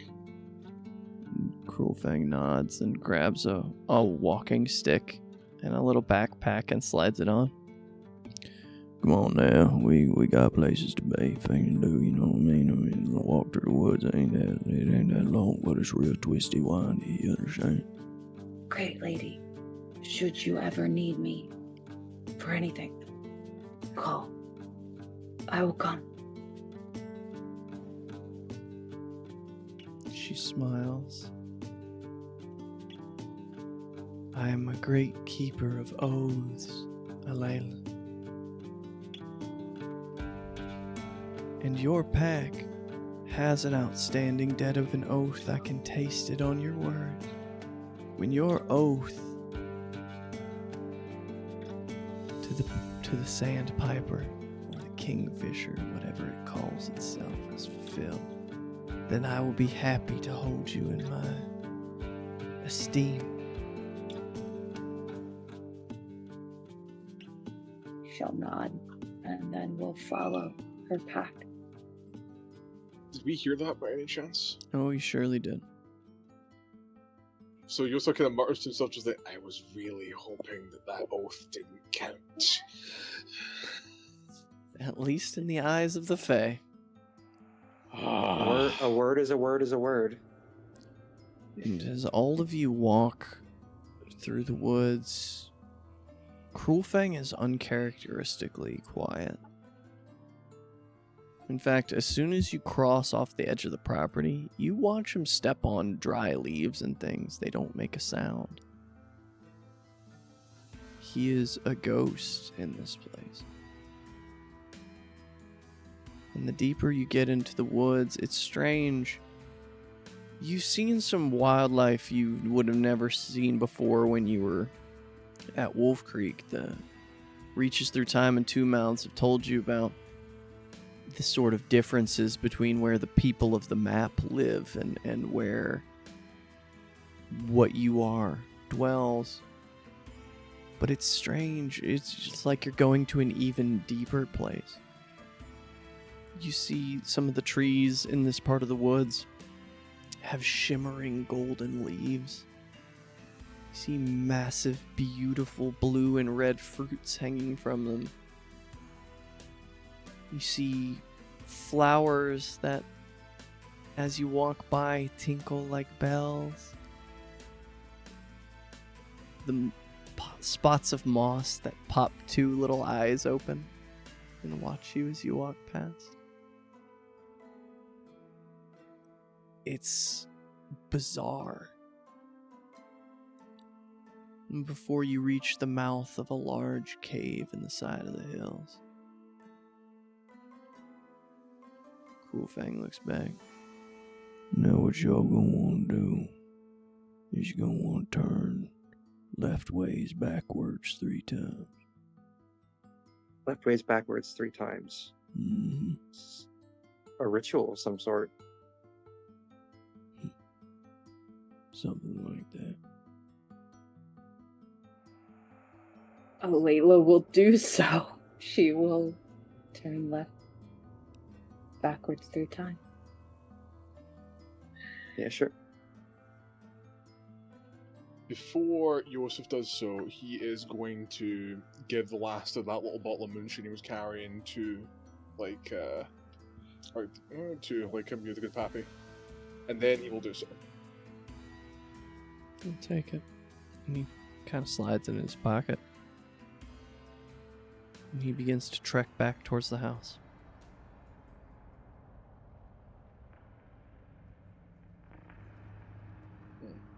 Buddy, you're the last one holding out. Do you perform this action or no?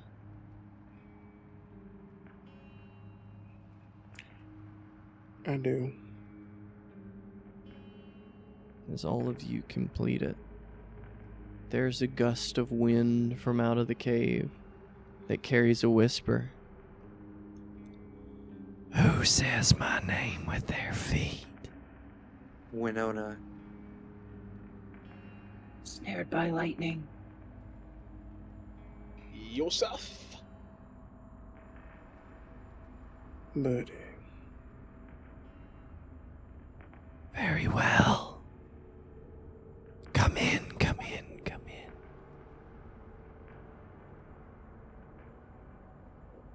Yeah, I think we will enter. Careful, Of course, like, but we enter. this cave is completely dark. It's nearly dusk. And as you move into the cave, blue torches light the walls. These blue and silver flames. And as you press deeper and deeper, you get to a chamber where the middle almost 15-foot radius is filled with a cool pool of water. And you see that there are knickknacks and curios hanging from strings in this cave, hanging from the stalactites on the ceiling. That there have been stones pressed between the stalagmites on the floor that make little surfaces and tables and shelves. Like the vibe, man. Maximalist. I do what I can. Wayfinder. I am the wayfarer. Yes. We need your help. And what will you do for it? And as you hear do for it, you feel 4 oblong fingers crest on your shoulder. There is a yelp that comes out of Winona, who had a love of horror movies growing up, but never expected to be in a situation like one. And these fingers are long and slimy and clammy. They have almost 3 extra joints and almost another 8 inches of length on a normal finger. They're enough that they curl around your shoulder underneath your arm. And as you turn to look, Winona, the hand is gone and there is darkness behind you.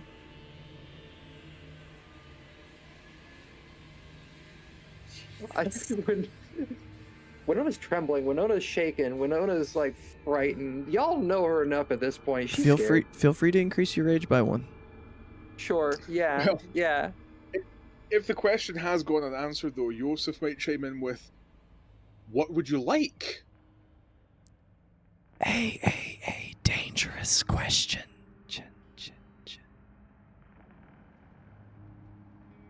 You like items. She gestures with a paw. Those are just the ones that you can see. And you see out of the darkness this strange oblong face. It's mottled and warped, almost like clay that's been overheated in the kiln and has begun to warp. You see a part of the face falls off as it smiles, wide on one side, low on the other, and a part of the skin and flesh cracks off and falls away, shattering like stone on the floor. for as quickly as it was observed, it is gone.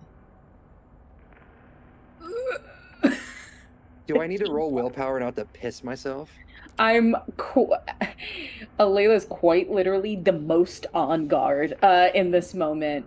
Even her stance shifts so that her legs are just a tiny bit farther apart, and her eyes widen because she saw the face. I'm gonna look to the others. What do we even have to offer? I'm especially looking at Yosef because he seems to know the most about these sorts of things. I'm Buddy thinking... is standing with his arms folded, kind of just annoyed. Buddy said this is some white people bullshit. Why are we here? That's He me. literally, there's so much stuff he wants to say, but he's just keeping his mouth shut. Winona is going to, still shaking the entire time that she's doing this, but she's straightening her back, and then she's going to step forward. She's going to say, the question was asked, what do you want? And I responded. Careful, Winona. Words matter.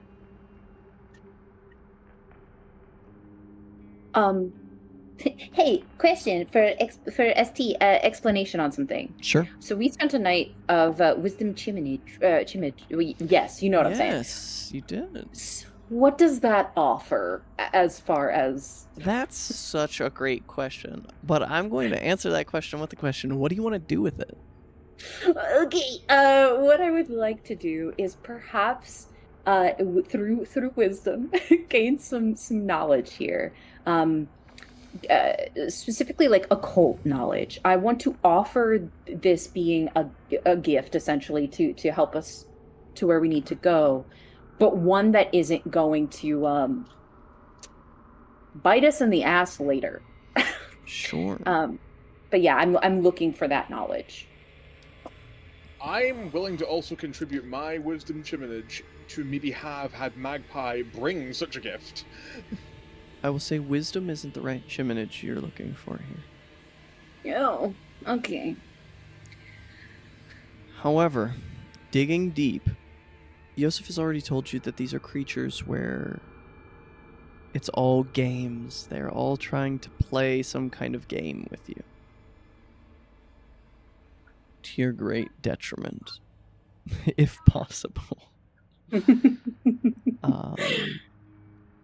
You've already kind of nailed it. The words you use in this space matter. For you, Yosef, sure, Magpie could bring you many things, but you're looking around all of these curios and things. And what sticks in your mind is that his response was, when Alayla asked if he liked things, he said those were just the ones that you can see. I will say that as far as your penumbral senses go, Alayla, this is still the same scene, so they are still active. Looking around this place from the perspective of your penumbral senses, you see a labyrinth surrounding you.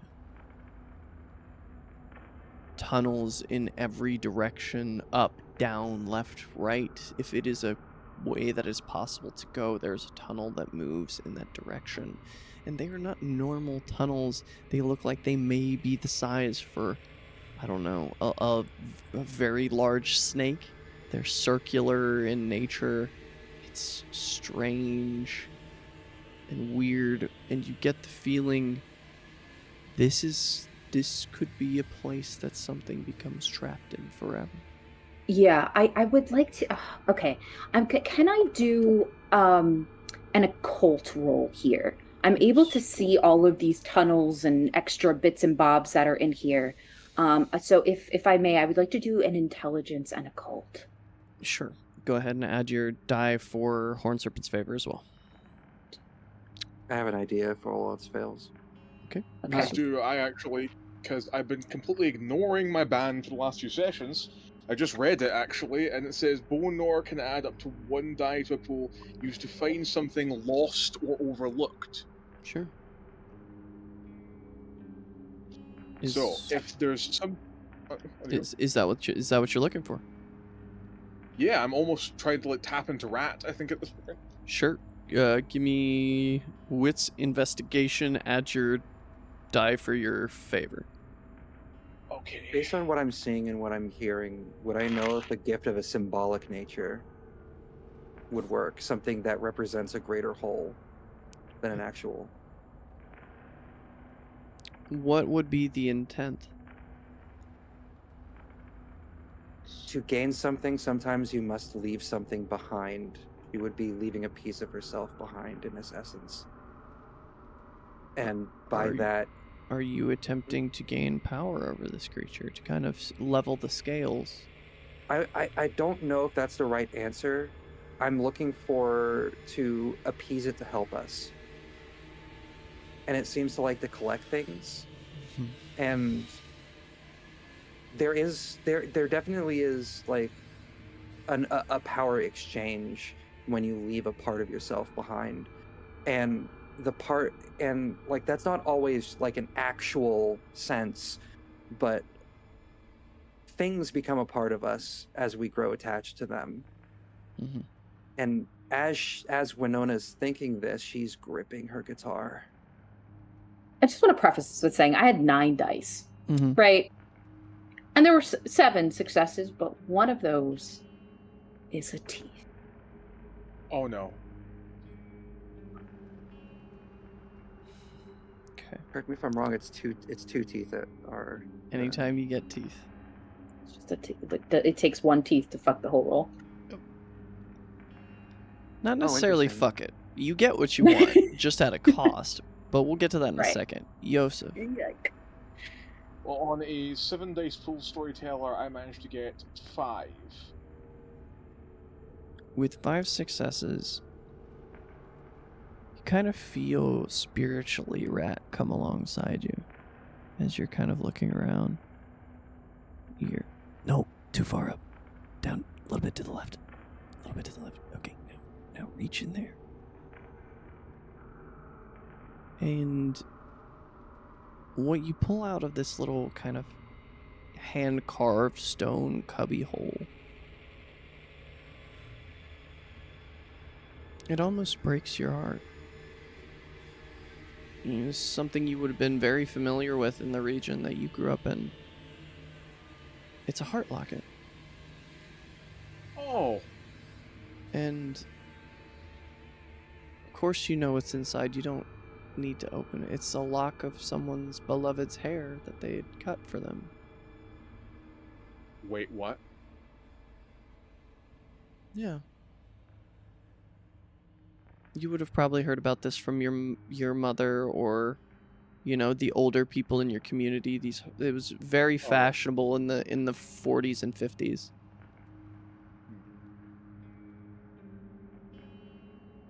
That's a precious thing, isn't it?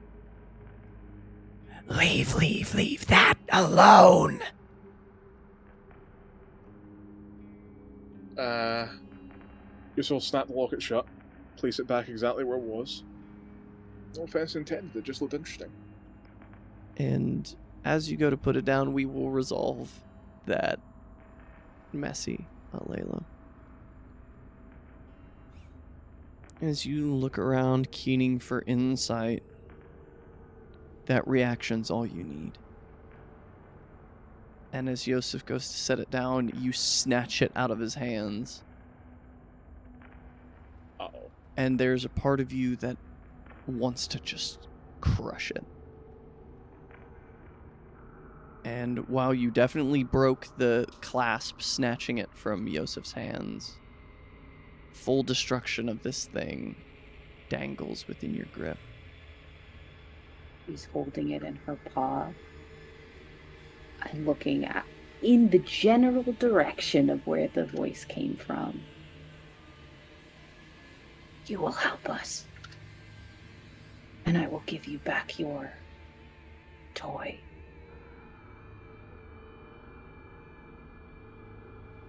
Of course. and the sound is coming from right beneath you. As this thing presses its way up out of the pool of water, and you all see it in its entirety in this space. You've gone beyond the edge of the map, and so being able to see this thing in its true form here is possible. There is no lower half of this creature. It presses itself up on its arms and fingers. Its fingers skittering along like insectile legs moving it across the floor.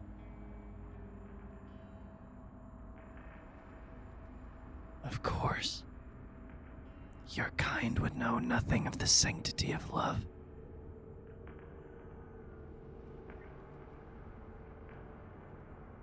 What do you want?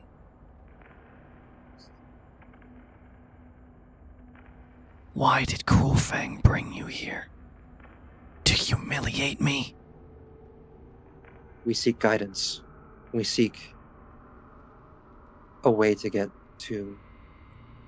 She's going to look to her other companions, her pack. We are seeking Plum Mountain. Layla, don't get walking. Through the Umbra. We must get to Plum Mountain. Speak to a great spirit there.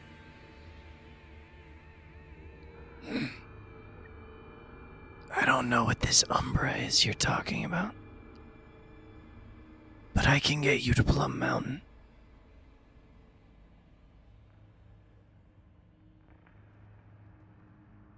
In exchange, you will give me back my locket and you will never return here again.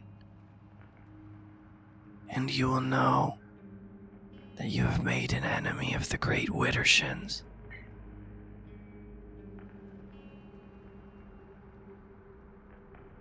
Layla is at 5 rage. She is aware of the importance of words. Yes, you will lead us to Plum Mountain, and then you will receive your trinket. Payment up front, no do-overs. No. Then you will rot here, and I will use your bones to burn my bonfire to keep this place dreaming. Wait, Oh, man. wait. Withershins, we don't wish to make an enemy of you. That is the last thing that we've wanted here. My companion simply wants insurance that you will not seek to harm us. So, what if I propose a hostage of sorts? You will take us to Plum Mountain. We will return your locket to you then, but you will hold something precious of mine as collateral. A dangerous deal. What I'm willing to do. What do if you it think you're ensures our- doing? Diffusing this. That's what I'm doing. So, Yosef takes off his, his backpack, reaches into his bag, and produces the colors. He sniffs the air. It smells of the wasting disease and love. It's seen plenty of both. This is a mighty treasure.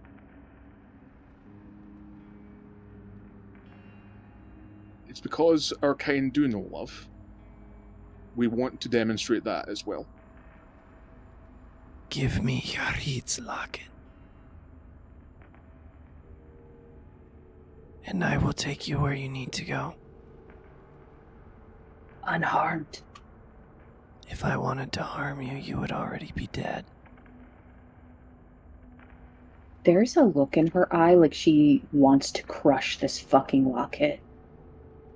Winona's going to move up to Alayla and put a hand on her shoulder and squeeze it softly.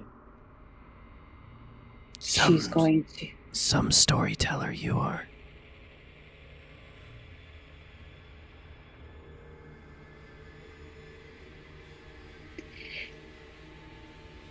It is for the love of my people that I do this. And she will give him the locket.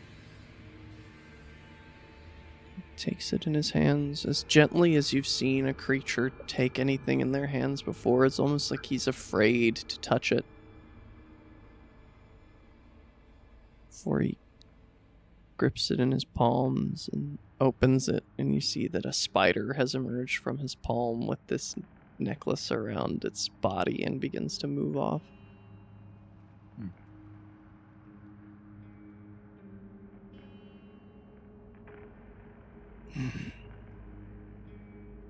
I will open the trod.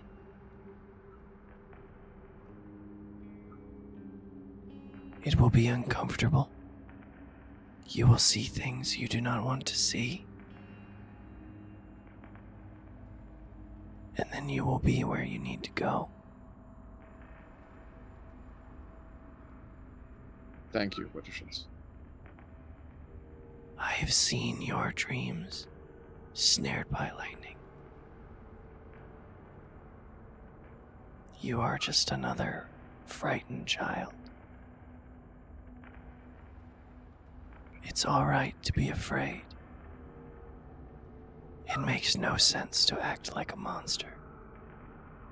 That's my job.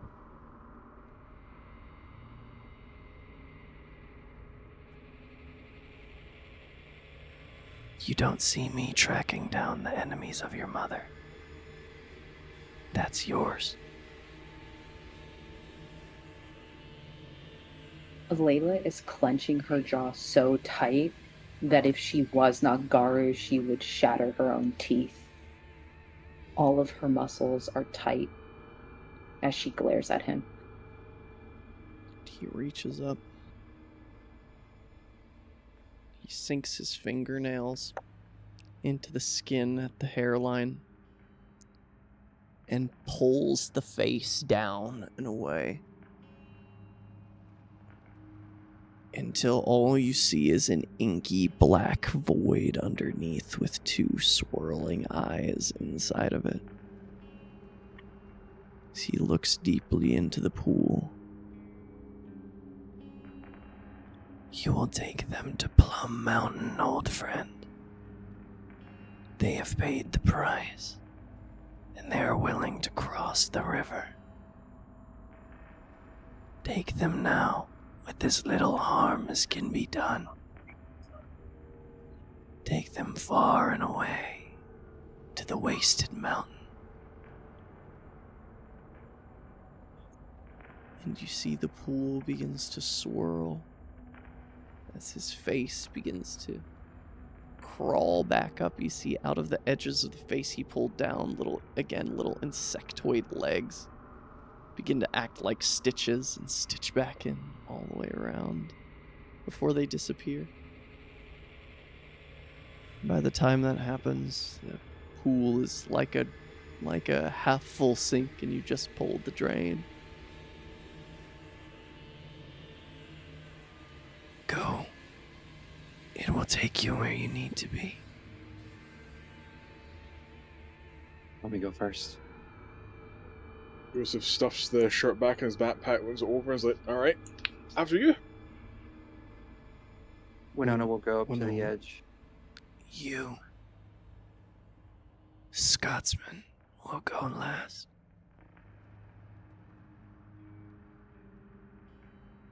Alright. Well, see you on the other side. And she jumps in. I go after Winona. I look at Yosef, almost as if I'm scared to leave him behind. I'll be fine, dear. Don't you worry. She bumps him, his knee with her head as a sign of affection. Gives one last glare to the creature before jumping into the pool. And as the two of you linger here for a moment, Yosef, he skitters on these insectoid fingers over to you. Kneel, so that I may look in your eyes. I'll do so. He brings a hand up. Your heart is not broken and jagged, Yosef McGregor. You still have so much love to give.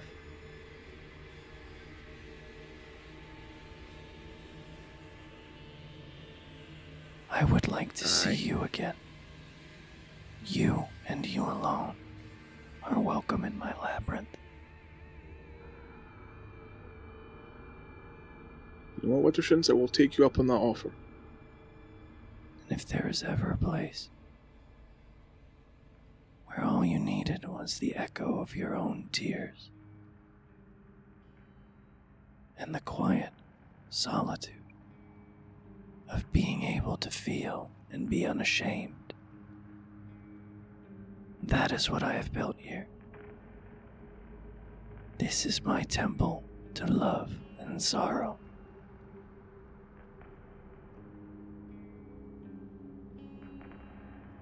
That is a great invitation, Wittershins. They all think that I just want to scare them out of the woods, like with the Red Riding Hood stories. I was born of a mother's fear that her son's heart would be broken, of a father's nightmare that someone would hurt his daughter.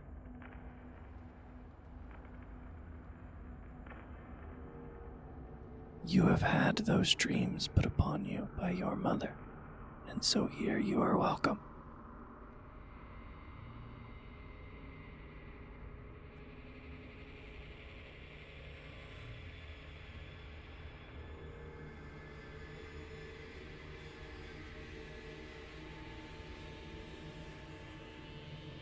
I will make sure that my bees have the sweetest of heather honey.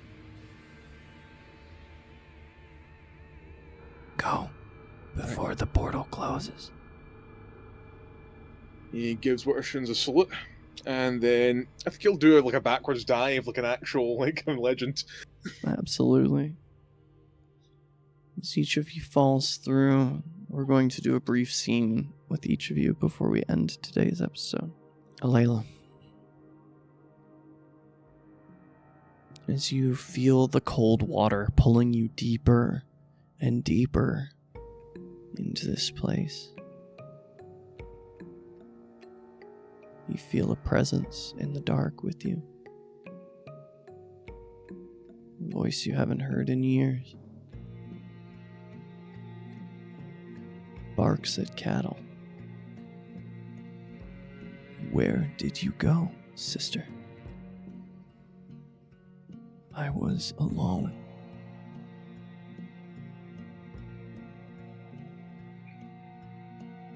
I was taken.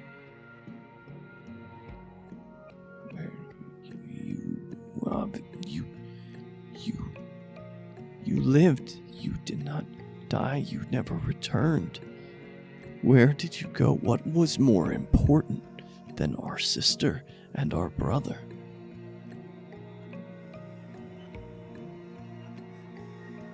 Taken into a war that I didn't ask to be a part of.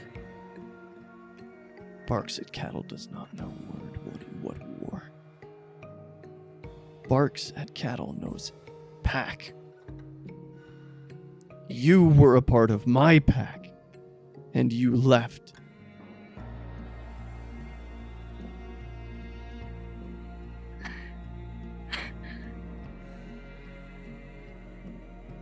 I had no choice. But I will be back. I will come back.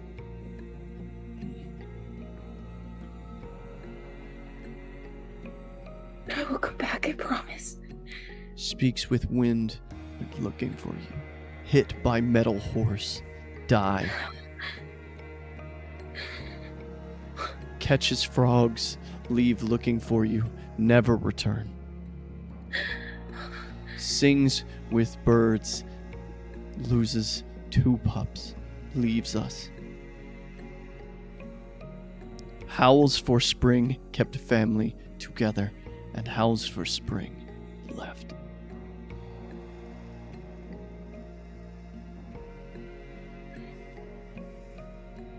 And you hear another voice you have not heard in many years. Enough. As you see the thick gray fur of Swiftball. She pushes, barks at Cattle out of the dark. This is your sister. You will care for one another. And you will not be Barks at Wolf. Your name is Barks at Cattle.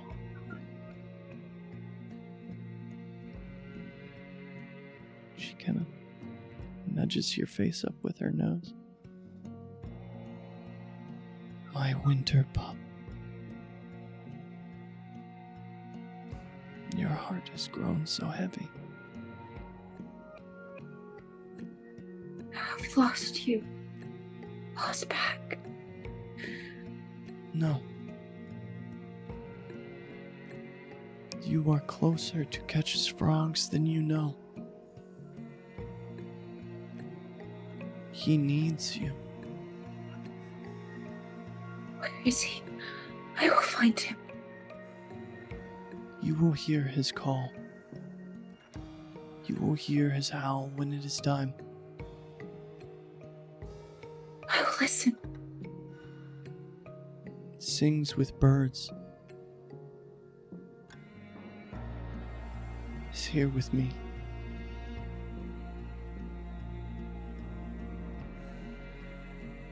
Chases clouds. Will need to be found as well. Not Garu. She's just Wolf. But she is alone. Bring them home. I promise. Barks at Cattle was taken with you. Did not survive your rampage.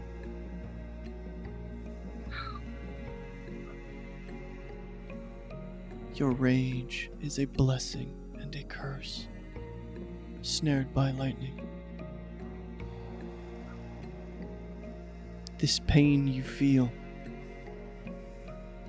remember it when rage seems to be the easy solution. Remember this when violence guides your hand. Remember the spirit of Barks at Cattle. Protected his sister, taught her how to hunt, made sure we all were fed. It is Howls for Spring's turn to lead this family. I will find them, and I will remember. I promise. I know you will. For you are my winter pup.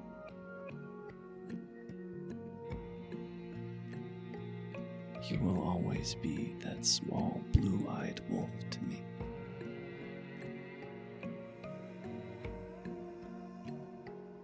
I think she reaches out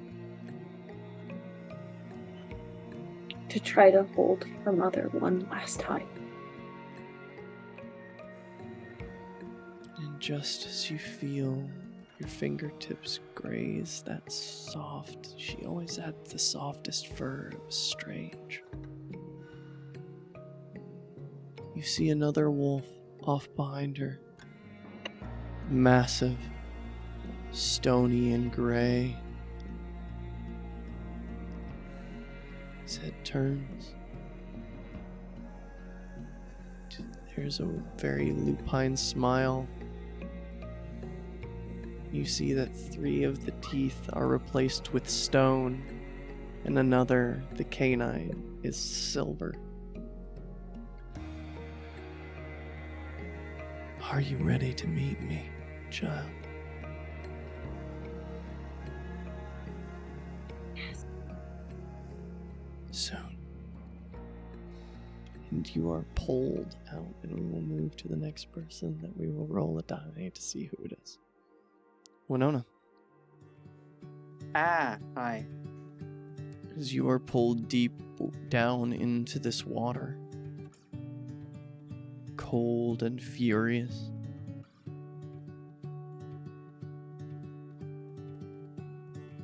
you also hear a voice. Rather, a song, maybe? Some Europop dance theme circa 2019. As you see your best friend slide up beside you at the bar. Oh my god, it's crazy that those wet naps worked, right? Like, we got the X's off our hands. We can drink. This is awesome. We're about to graduate. We can drink. We're in the club.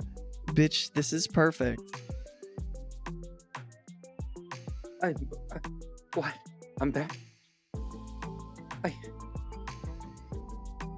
can't be. Are you okay? She's gonna reach out and try to touch her face.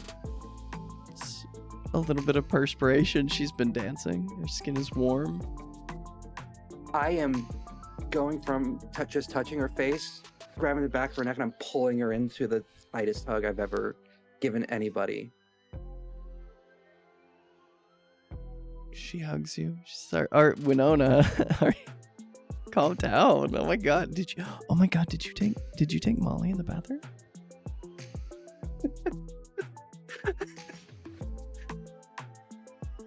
This can't be real, was it? It can't be. It's just all true. No. Of course it's real, sweetie. Just not the world you live in.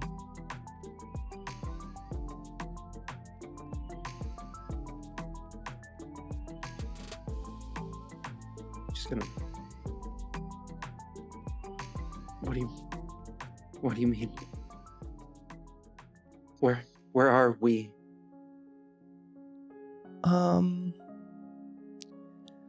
Let's call it an in-between. A place between places.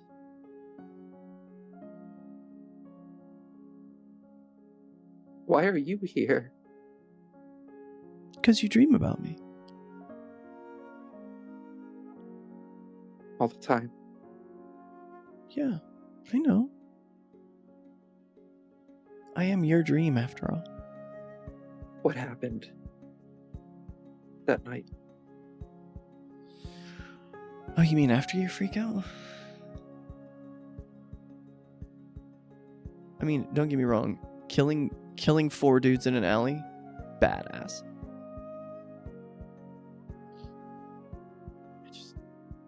She hung on for as long as she could, you know. It wasn't a dead on arrival situation. She fought. Her body just couldn't keep up. The doctor said it happens all the time.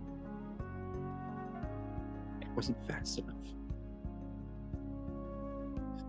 Winona. No one's faster than a bullet. And even worse, nobody's faster than someone with bad intentions. The important thing is that was never you. The reason you weren't fast enough is because you're a good person.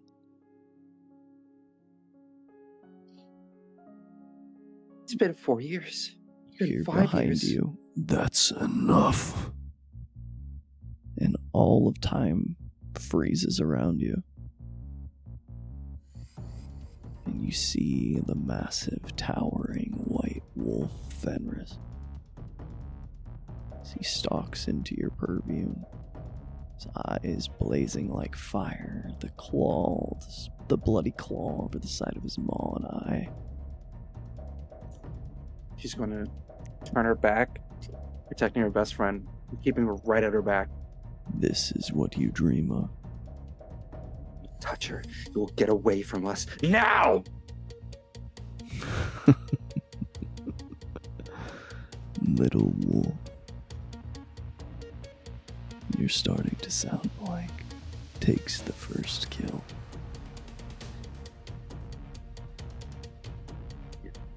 Not him. I am fights to the last, and I will live up to my name if you come any closer. I have no fear of your rage, little fury. And I have no fear of you. That's Wolf. You will. After all, digs in the flesh was so close. I nearly had you. But he was weak, undeserving of my blessing. And that is why takes the first kill sent him to look. Even if he would have found you, your pack would have slaughtered him. And that is how you either get success or cull the weak. You will belong to me. Never. Never. If you want to free your father, you will. If you want to know what happened to your mother, you will come to me. You will bend the knee at the altar of my strength and vision. I don't know if this is real, what this is. There's every instinct in me to fight. But now there's somebody more important. And in that instance, my instinct, I'm going to turn my back to Fenris. I am going to grab my best friend, the last vestige of love that I have in my heart from my old life, and I'm going to grab her and run. As you wrap your arms around her, the sensation of the cold water trickles back in. You feel one hot lap of Fenris's tongue across your back. I will find you.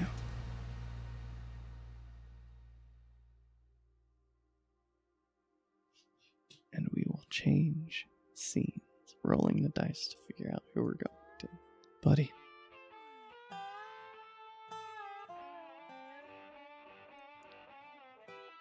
Again, you also feel this cold water sensation.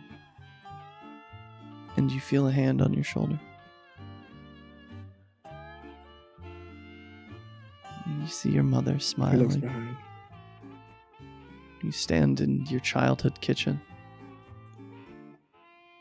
Now grab that spoon there, Chef. And we gotta stir. We gotta make sure that the gumbo ain't scorching to the bottom now. Yeah, Mom. Okay. That's my boy. She kisses you on the cheek. Now, when's that Dion coming around? I thought y'all had some trouble to make this afternoon. Dion? Well, yeah, sure. Y'all playing football tonight, ain't you? It's a big game.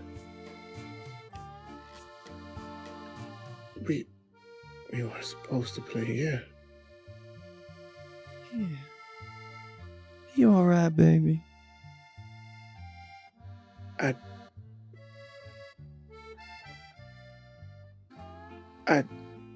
No? She kind of puts the back of her hand on your forehead. Oh, you feel like you got a little bit of a chill. You want some boudins, baby? You always love boudin. Of course, Mom. He'll kind of stir it and then kind of like just turn around and hug her. Mom, I haven't seen you in a while. I know, baby.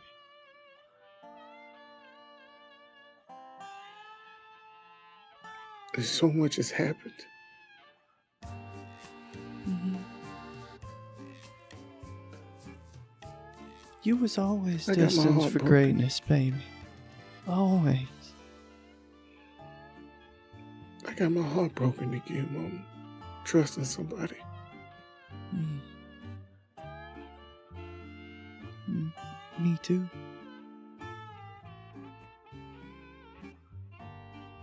You're talking about with Daddy. Look, and I told you when they left, please forgive me for that. I was... It wasn't on you, baby. I told him to leave. He left... What? Why? Because you needed a man in your life who was going to love you for who you was, son. And if he couldn't do it, then he had no right being here. But Mama, what about your love and your heart and your life? You didn't have to do that for me. She takes your face in her hands. Everything I have ever done was for you. Everything I will do till the day I draw my last breath.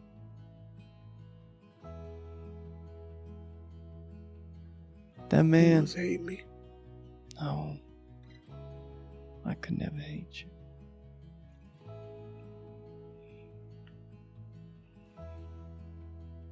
You had your path to walk.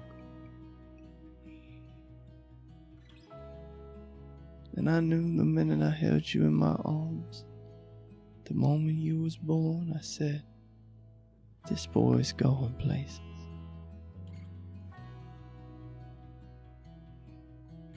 You know, it was strange. I fucked up, Mama. Excuse my French. It's alright, I'm not actually your mama, baby. I'm just the way you dream about it.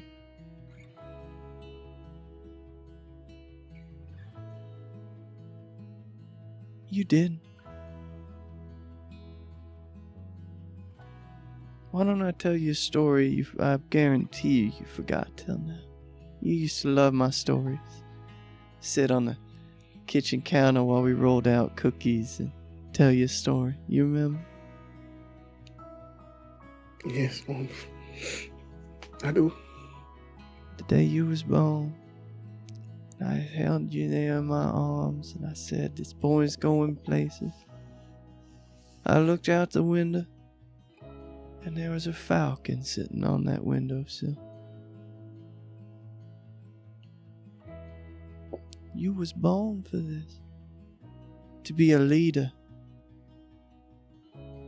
And I know you don't like it when I tell you how you should be acting, son. But you gotta step up and lead these folks. You gotta make What your if I lead presence them known. wrong? I'm gonna lead them wrong, Mama, and I can't do that to them people. I've already lost my father and I lost the love of my life, and I just, every time I take a step, I feel like I fall down in the mud and get dirty all over again. Then, buddy, do palm. Take a bath and start it over again.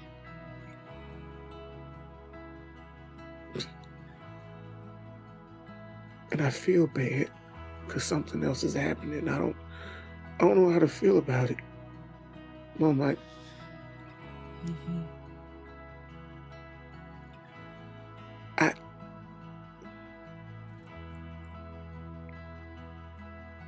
I love somebody again. And I'm trying not to. Lord. You know why they call our ribs cages, baby. 'Cause our heart's a wild thing meant to run free. And the only way we could ever keep it in our chest was to keep it in a cage. Mama, I don't know what to do about it because I gotta say something. I don't want it to sound stupid. You ain't never sounded stupid a day in your life, baby. Ignorant sometimes, but Never stupid. Mama, again, I do one couple things wrong. I mean, yes, I know I did it.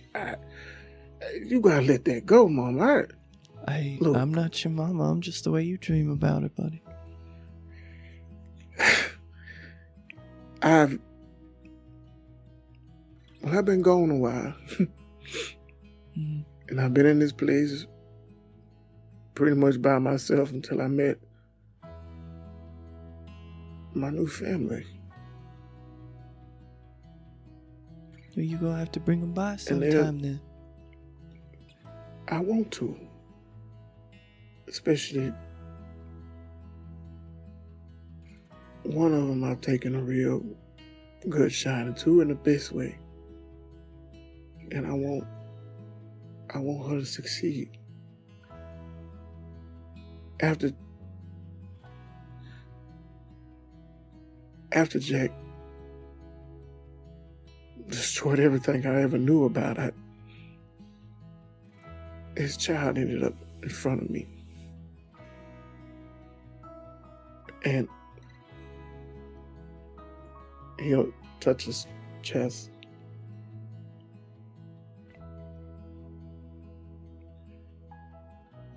I want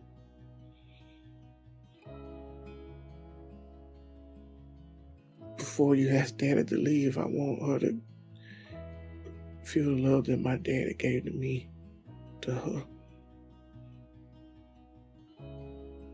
And it's strange for a moment, buddy. The lights in the kitchen brighten, and the form of your mother begins to change. And before you, it's almost impossible to describe, like flesh of dirt and stone, vines running up her body, glowing blue motes of light in the eye sockets. And you know that this is some kind of manifestation of what you believe or what you dream that Gaia, the Mother Earth, would be like. Mm-hmm. She holds your face in her hands. If you want your child to succeed, listen for my words in the wing beats of falcon, in the wind through the grass, in the babbling of a brook. I will. And if you listen for my words, there reads the sky.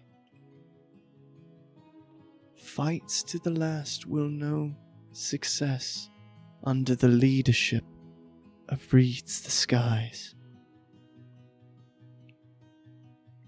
Snared by lightning will know joy under the leadership of reads the skies. Flytrap will know peace under the leadership of reads the skies.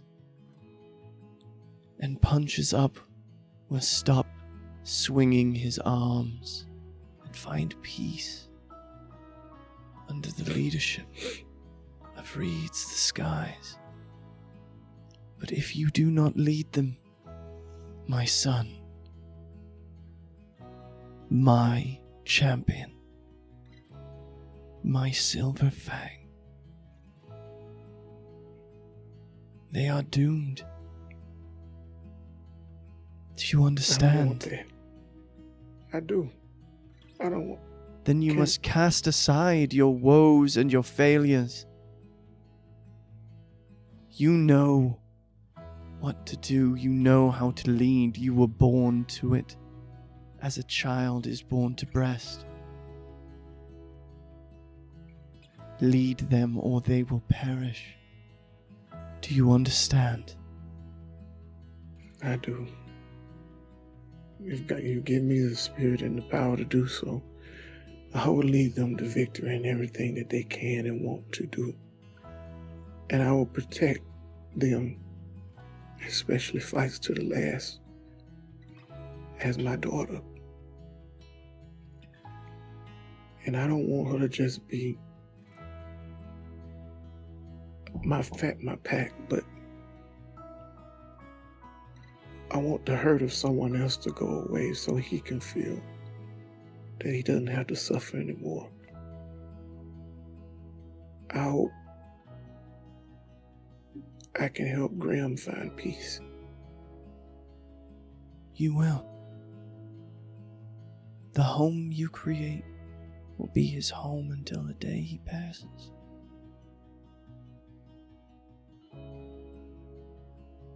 She kisses you on the forehead, and you feel that sensation pulling you deeper and deeper as she fades away.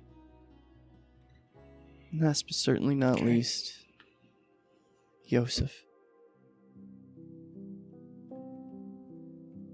As you fall into the space, you see Laughs at Leeches sitting behind his desk.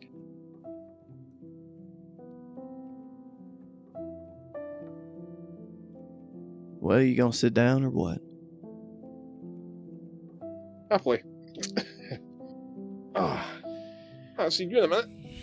He reaches into the bottom desk drawer that you know houses a large fifth of whiskey. Pours you each a cup. Slides it across to you.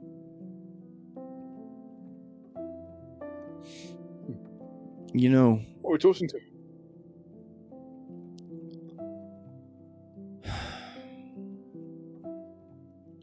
whatever numbs the pain. Hmm.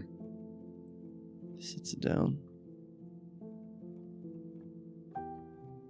I didn't want this life for you when you came here. You know that. Yeah, I had a feeling. What's the line from Master and Commander? Subject to the needs and requirements of the service. Yeah. Truth is,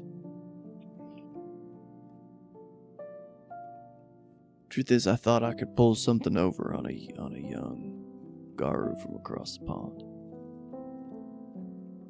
And I did.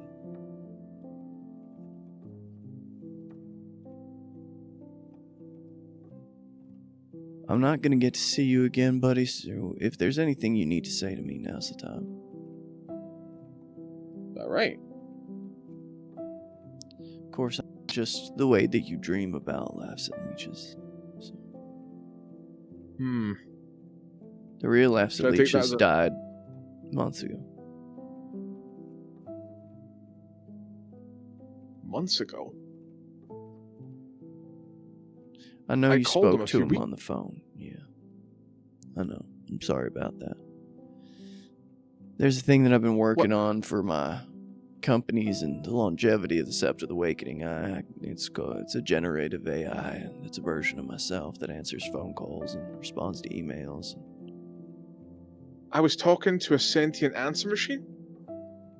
Sorry about that, kid. One last Well, dirty shit. trick from Laughs at Leeches, I guess. Well, shit, that certainly explains a few things. Yeah. Who killed you then? Vampire. Can you name him? Never met him. No, man. Just ran up on him, and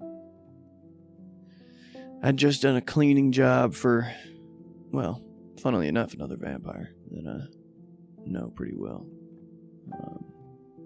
We have an understanding. And I was just on my way home, never really got the look of him. Before I knew it, it was like when I used to listen in on y'all playing, what's that game? Dungeons and Dragons in the third floor conference room. I jumped in a few games, I. Conjured up a fireball and lit my ass up. Wow. Maybe one of them blood wizards they pack. Yeah. Shit. The laughs like God damn, man. Well, I if know this is some- the last time Yeah, I know there's Where you some go? things that you wanted to get off your chest with me, so now's probably the time. At least that's what you dream Well, about doing to me, so. Well, man, you used me. You didn't abuse me. I will say that. You were fair to me. As fair as you can be when, you're fighting a war and you're constant. I'm sorry you're dead. I don't think I would be. I think there's probably a part of me from what you dream about me anyways. It's probably happy. What, like, finally you're off the hook? You're retired? And I started getting lazy there at the end. Never could suffer a layabout. And then I became one.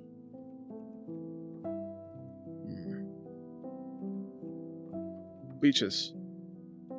Is there anything I can do for you, man? Call it like a last favor from the beyond? Give him hell, kid. I built a whole sept of glasswalker ragabashes. And they still ended up with a shitty sense of humor. For Christ's sake, our glasswalker ragabashes invented memes, for God's sakes, and these motherfuckers don't have a single ounce of sense of humor. You ever taken the time to look for garglyphs in the background of memes? They're everywhere. It's how we communicate.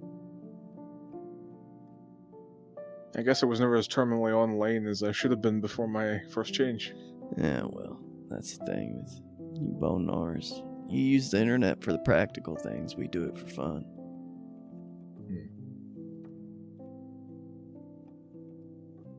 So, if I was to ask our question then, this pied fisher, kingfisher, various various little things there. He masquerades as a spirit successfully. If you said that you've been dead for past few months, this generative AI that you built to copy your voice, you masquerade as you. How easy would that be to compromise?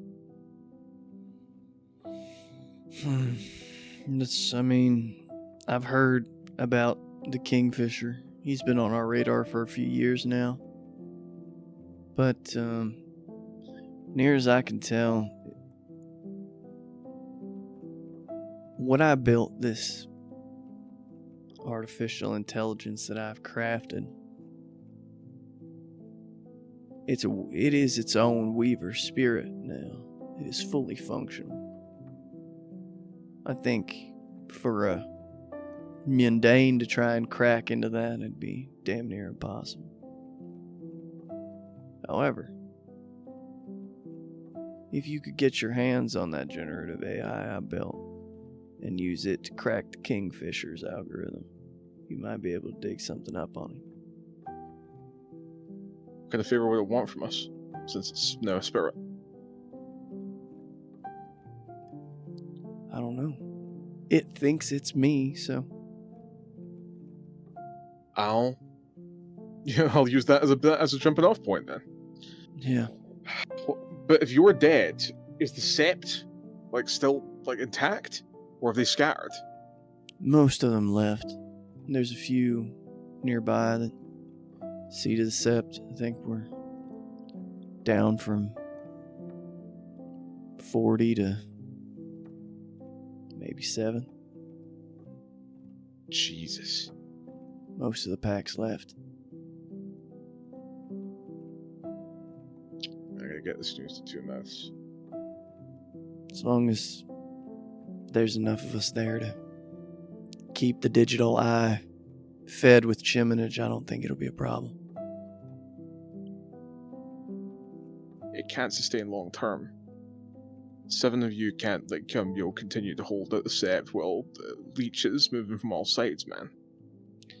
If the digital eye falls, if the digital eye returns to its sleep in the Umbra, at least the generative model of myself will be able to take its place.